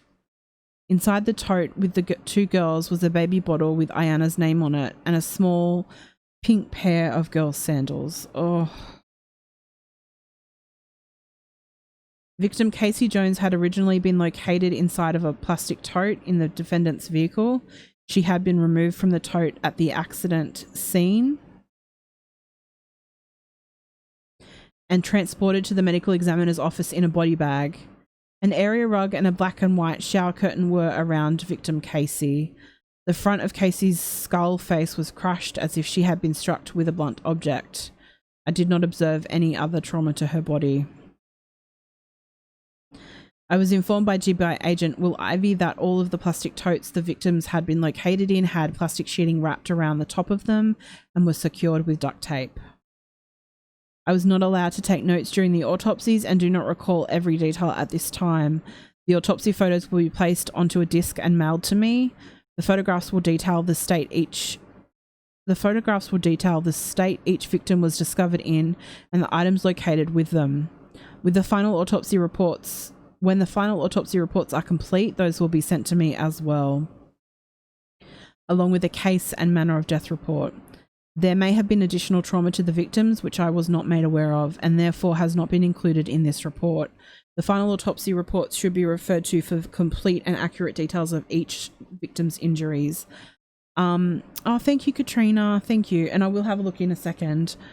At the conclusion of the autopsies, I collected numerous items of evidence and returned them to the Marion County Sheriff's Office. From Casey Jones: black white shower curtain, area rug, blue denim shorts, tank top, towel, red bra, panties, paper towel, white trash bag with child panties, black elastic band, rubber band. From victim Cameron Bowers: towel, red t-shirt, shorts, blue boxer briefs, grey plastic tote with lid, plastic sheeting with duct tape, red suitcase, black garbage bag, dog leash located in suitcase. Another dog leash? Seriously? Portion of plastic material. From victim Preston Bowers: pink plastic tote with lid, plastic sheeting with duct tape, 3 black plastic garbage bags, multicolored blanket, white plastic garbage bag, small white ball believed to be a mothball, blue white short sleeve shirt, blue denim shorts, grey metal cap, ligature zip tie. From victims Macaulay and Ayana Jones: blue plastic tote with lid, plastic sheeting with duct tape, black grey plastic garbage bag, multiple absorbent pads, black plastic bag, baby bottle with Ayana Jones, pink shoes, tank top, disposable diaper, multicolored dress, disposable diaper. And then it just talks about that. That's not too interesting. Hey, Sophia. Okay, let me have a quick little look at I'm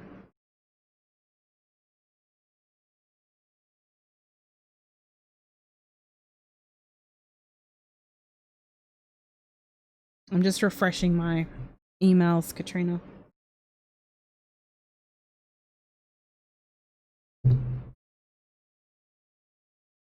It doesn't say I have anything yet. Chicken says, I've been into true crime for years. This is the worst I've heard of. It's pretty out there. Now, we did actually go through, on the other channel, we went through the autopsy reports. I mean, I can go back through them if people want a refresher. I mean, I don't particularly want to do that, but they have been released. I do have them. Sorry, I don't have the autopsy reports. I have the cause of death, like a report of the cause of death.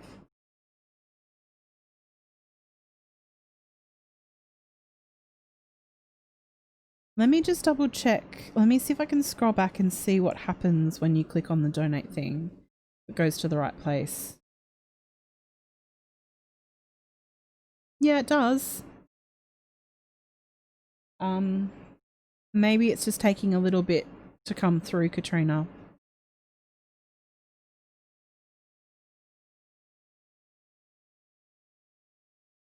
Okay, let's get back to where we were because I'm so excited to read about this knot.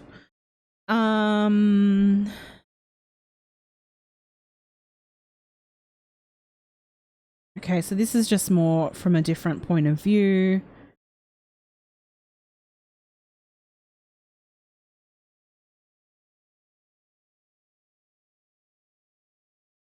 Okay, so this is interesting because it shows that Sarah Jones actually lied.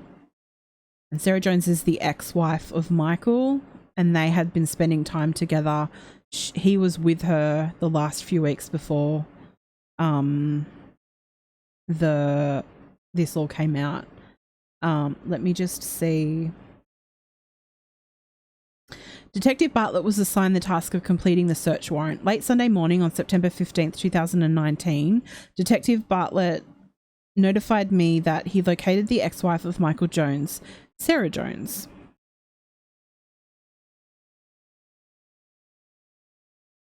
Let me just move this up so I can see the chat a little bit better. Okay, where was I? She told him via telephone that she saw Casey Jones and the children at McDonald's at Palita? I don't know. On Friday, September 13th, and they were alive and well. With that information, I contacted Detective Ian Simpson and asked him to respond to that McDonald's and view video surveillance to attempt to verify Sarah's claim.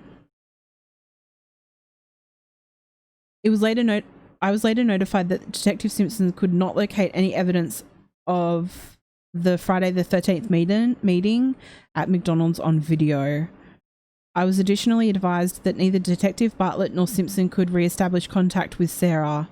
At that point, I assigned Detective Simpson the task of going to Sarah's residence in Jacksonville, Florida, and making contact with her in person.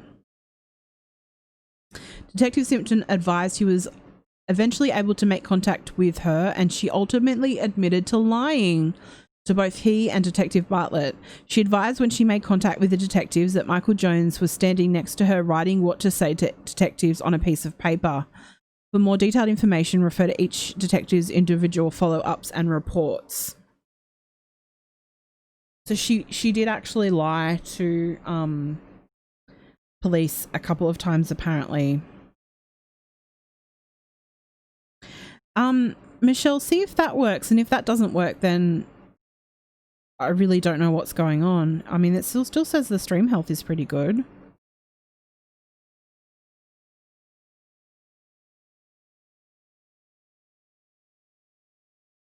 Okay, so put a 1 in the chat if you're having issues with sound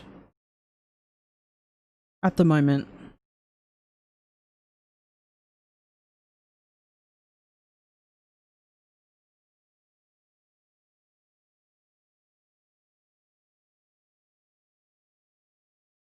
And whilst you're doing that, I'm just going to go through.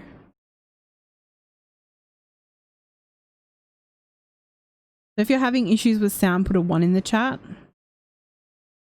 Truther Sleuther says it's clear.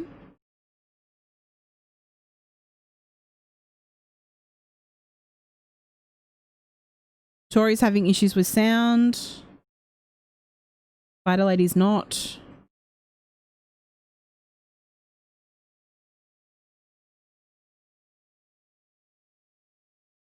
Chicken had to leave YouTube for D-Live. Is D-Live working okay now, Chicken? Gingerlocks is fine. There's no autopsy video, Truther Sleuther. TTNZ is having trouble with her sound. I'll try and record it on my phone so you can see what it does. That's really weird. Now, is that happening with all streams, Tori? Or just my streams?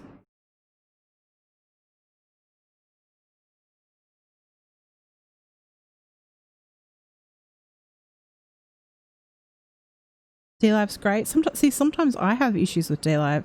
Oh, Kim, it seems like you need to have a sleep though. You have a rest and you can watch the replay.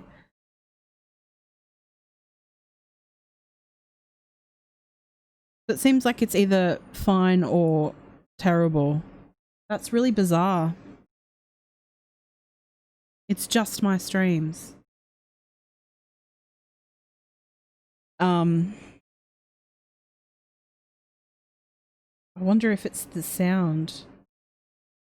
Let's see if we can play with it for a second. Now, is it, okay, so confirm for me, is it buffering or is it just the sound skipping?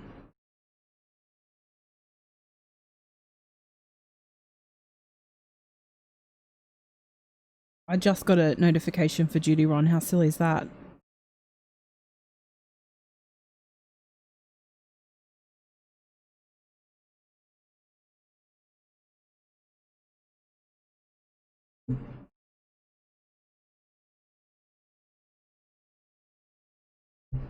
Buffers for a second and then comes back.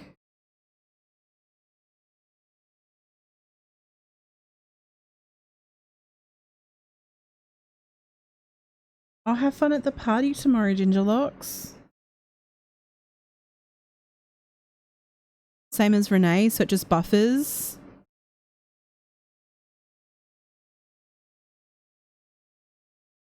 So I think what it could possibly be is it could actually be because I'm reading from Adobe. It could be because I'm using that through OBS.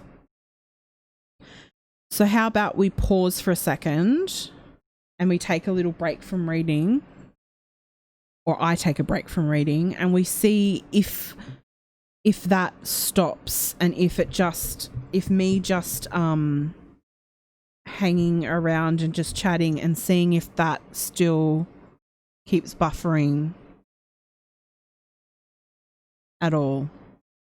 Or what I will do is, how about I close, what page am I on? 83. So let me close, I've closed the incident report, and let's just chat and see if it keeps doing it. And it could just be that. So let me know in the next, like, give me like 2 minutes of us chatting, and then tell me what's happening and if it's still happening. And Katrina, I haven't gotten anything from you. I just looked through my PayPal. Miss Justice says she's good now. Sophia's good now. So I have a feeling that could be what it is. That could possibly be what it is, which is really frustrating because there's no other way for me to do it. Yep, there it went, just goes in and out for a split second. Right, sometimes when hosts go into Google Maps, it skips. Yeah, so what do we think? Do we think it's because of the Adobe that I'm using, that we're reading from? What about you, Tori? Is it still doing it for you?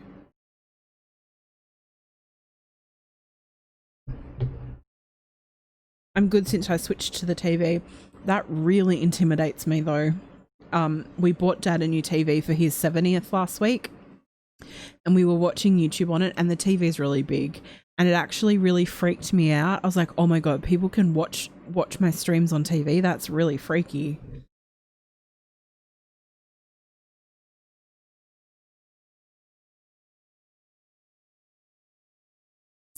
Yeah, thank you, Michelle, though, for putting me on the TV. Thank God you don't have to see my face, though.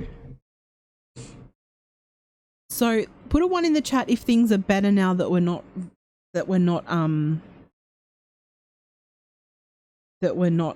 doing Adobe.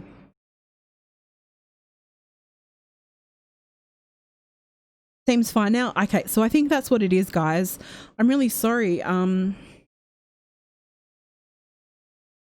I guess what I could do is I could screenshot things. It's aliens. Well, clearly it's aliens. It's just buffered. I don't know what's going on, guys, because for me, let me have a look. Let me look at my settings. Let me look at my output. I'll lower it a bit and see what happens.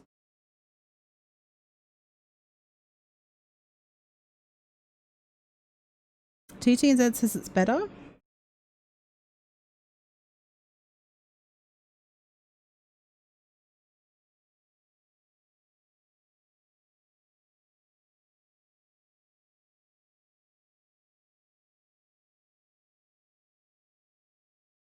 Well, Michelle has the reason, clearly. It's Friday the 13th. Miss Justice has fired me. Thanks, appreciate it. Does it mean I can go on holidays now? Good night, Gingerlock's mum. Have a good time at the party tomorrow. I hope you can handle that okay. You know what I mean.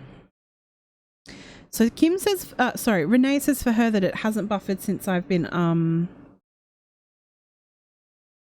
quit reading. Moral of the story is just don't do anything.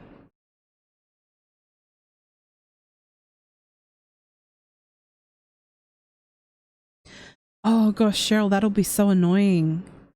And when they tear up concrete as well, that's really frustrating because it's so loud.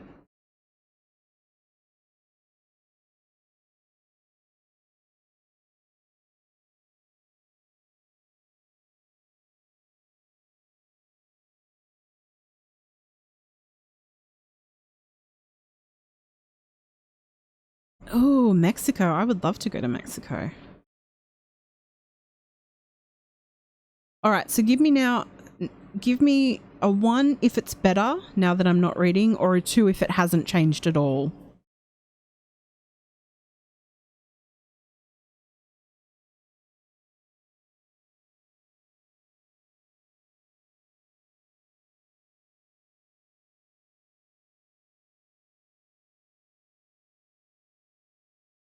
It doesn't skip in replays either, I don't think. Interesting, maybe it's only on live streams. I think so. So it's better for Janice and Renee. Truth is, Luther loves the sound of men working.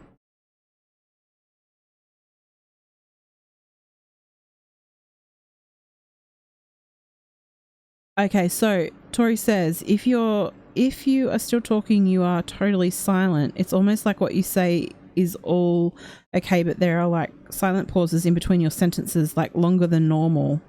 Okay, let me see if it is Night Pookie. Let me see if it's possibly the microphone setting. Microphone. Let's look at the filters on that. Filters. I did take one of the I'm going to take the noise suppression filter off. Let's see if this helps. Let's just screenshot the settings so that I don't lose them. Actually, I think I just did the wrong one. Has my microphone sound changed at all? Is it your mic? I'm starting to think maybe it is the mic. Oh, and then you said, "Oh snap." Miss Justice. I may have to play with that a little. And I think I actually deleted the wrong thing. I was supposed to delete something else instead. But that's okay.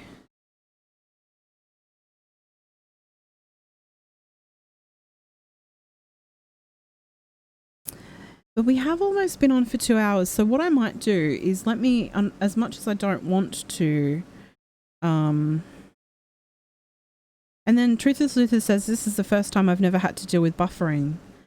I don't know whether it's just, I don't know whether it's me or what.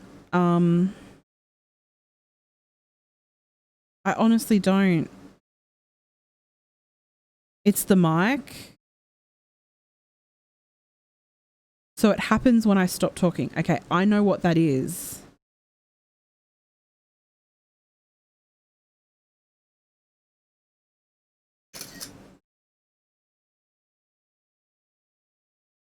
Let me just screen. I know exactly what it is. Okay. Okay. Mic sound hasn't changed, but the cutout thing is happening again. And yes, it's the mic. You're fine as long as you don't. Oh, I just read the same comment. Okay, so let's see if is it a little better now? It should be better now that I've changed the settings. I'm going to continue to talk and not talk about anything in particular so that you can hear to see if the settings sound different. Has it stopped doing... Oh my god, the whole thing just fell down.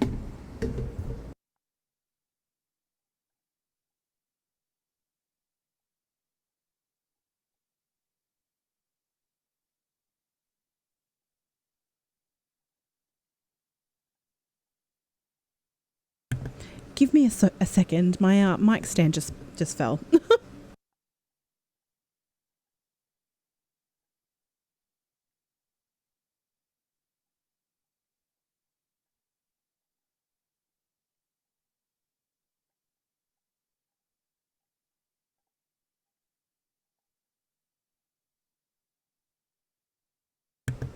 Okay. All right. How does it sound now? Is it better now, guys?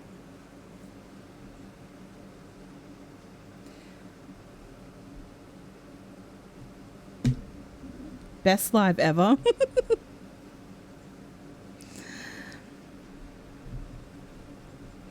Yeah, so it must have just been the microphone setting. Does it sound it doesn't sound tinny, it sounds clear, it's all fixed. I'm fine. The microphone stand fell though, and I was really worried that it would. I have like a fuzzy thing on it, but I was really worried that it would make a really loud noise for you guys. Yep, good to go, Bridget, because we get you talking and the white noise in between. Perfect. Perfect. Okay. Well, I appreciate all of the help, guys, because actually I think you do sound clearer now than before. Yeah, my mic's fine. I catched it. Oh God. What happened? What happened, Bridget? It's 100% fixed. Okay, thank you so much, guys. Without saying too much, someone else set my microphone up, and yes, let's just say maybe. Yeah, I'm not going to say anything. Let's just say someone else set it up, and we'll leave it at that. It wasn't me that set it up. I should have set it up myself. This is why Bridget does things for herself. This is why Bridget's a strong, independent woman. It was a literal mic drop. Well, no, that's good. I'm glad. And so does that mean that it's not buffering anymore? So it was obviously wasn't buffering. It was just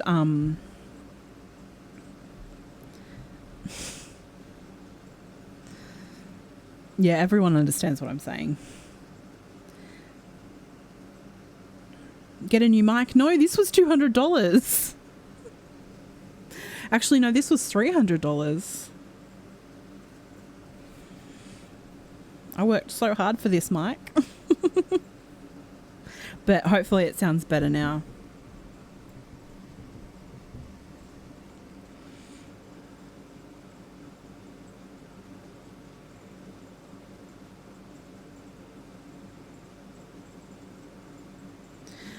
All right. Well, we've already been on for 2 hours and it's 4 p.m. for me. Let's have a quick look. As much as I don't want to, yay, I'm so glad. Yes, I am a strong, independent, tech-savvy woman. I don't need no person to.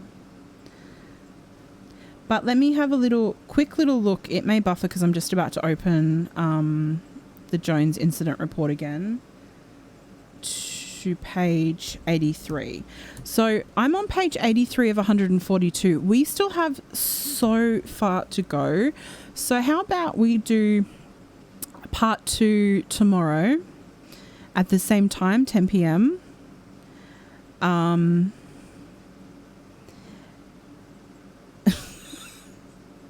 Tina. We can do the same time tomorrow. And in that time, I also want to try really, really hard to try and find more of the body cam footage and see. I don't know whether it's possibly the state's attorney's office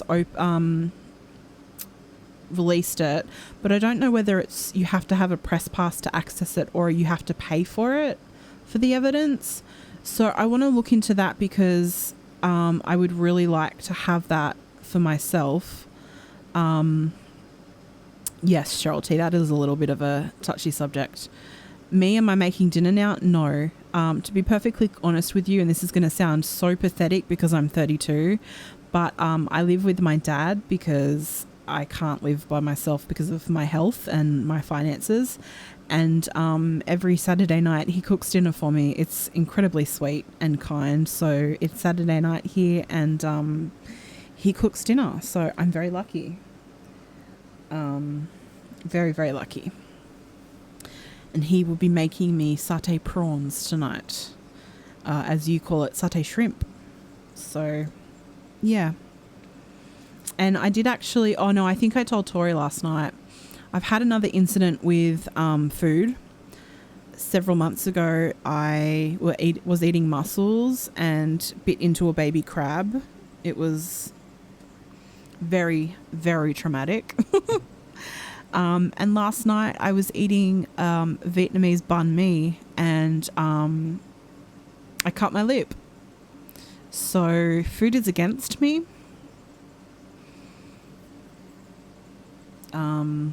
Ban all hard foods. I'm just going to eat soup from now on.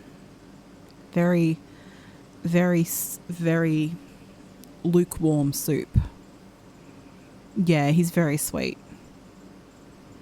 I mean, I did cook today. I cooked for Bella.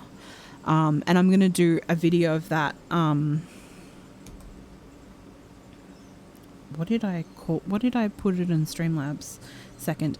On my second channel, I'm actually going to do a video about what I cook for Bella.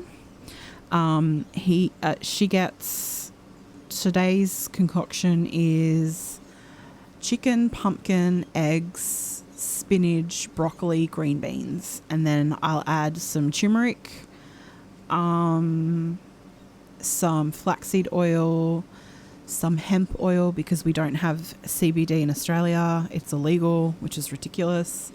And then some sardines. Oh no, Michelle, I'm a walking disaster. I stub my toe literally every day. I have broken my toes so many times. When I broke my foot, or actually Bella assisted me in breaking my foot 5 years ago. This time 5 years ago, I was in a cast. As I was in that cast, I kicked my other foot into the crutches and broke my toe on my good foot. So yeah, I'm so clumsy. I have no spatial awareness. I shouldn't be around knives. I really shouldn't. I should have children's knives. You watch dog recipe channels? Look, we do have it in Australia. I don't think it's legal in Australia to have CBD because otherwise I'd be on it. But apparently it's really, really good for dogs with cancer, and I really want to get some for Bella, but I haven't been able to. Yeah, I'm so clumsy. I really am. I've always been.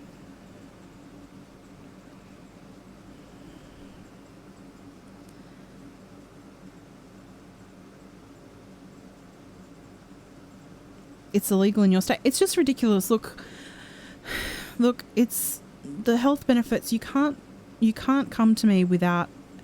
It's not about getting high. It's nothing about that. It's about the medical benefits of hemp oil and CBD oil, and it's not about. It's just ridiculous to me, and it's not about my dog getting high. It's about fighting her cancer and giving her longer and making her feel better. And for that fact, wouldn't that work really well for me as well? Because I have several chronic illnesses. You heard someone... Ooh, interesting. You trip in air? Yeah, that sounds exactly like me. Yeah, Spider Lady broke her toe. Actually, I didn't tell you that yesterday I thought I broke my toe. And you were the first thought that went through my mind. I kicked it on the lounge. I wasn't even going to the lounge. I was going to the window to close the blinds, and somehow I kicked it. And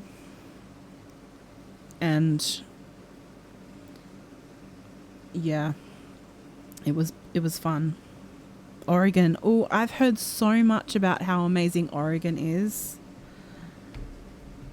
They sell CBD oil at gas stations. Wow. Thank you, Bella Blue. That would be awesome. Every time I see Spider Lady's name, I think of... I don't know why, but I think of Homer Simpson when he went, Spider Pig, Spider Pig. It just goes through my head every time. Yeah, Cheryl, I so agree. When I went to my pain specialist, he recommended a lot of things that were natural, which really confused me. He recommended turmeric and magnesium and CO Q10 enzymes, I think. And so I actually implemented all of those into my like daily routine, and it did help. It really did. I have hemp oil here, and Bella gets it every day, and so do I. One for me, one for her.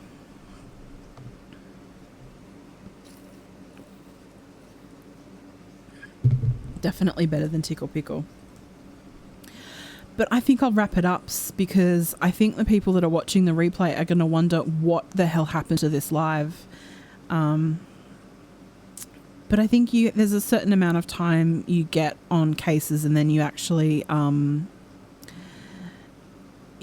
have to zone out for a little bit. Yeah, that's me too, Cheryl. I trip over everything. I think it's especially my feet. I'm not as bad with my hands, it's just my feet. Maybe that could be because now that I'm actually thinking about it, I don't have much feeling in my legs. So maybe that could be why. I mean, I do, but I don't. Oh gosh, Janice, that would have been awful. Yeah, what Tori said.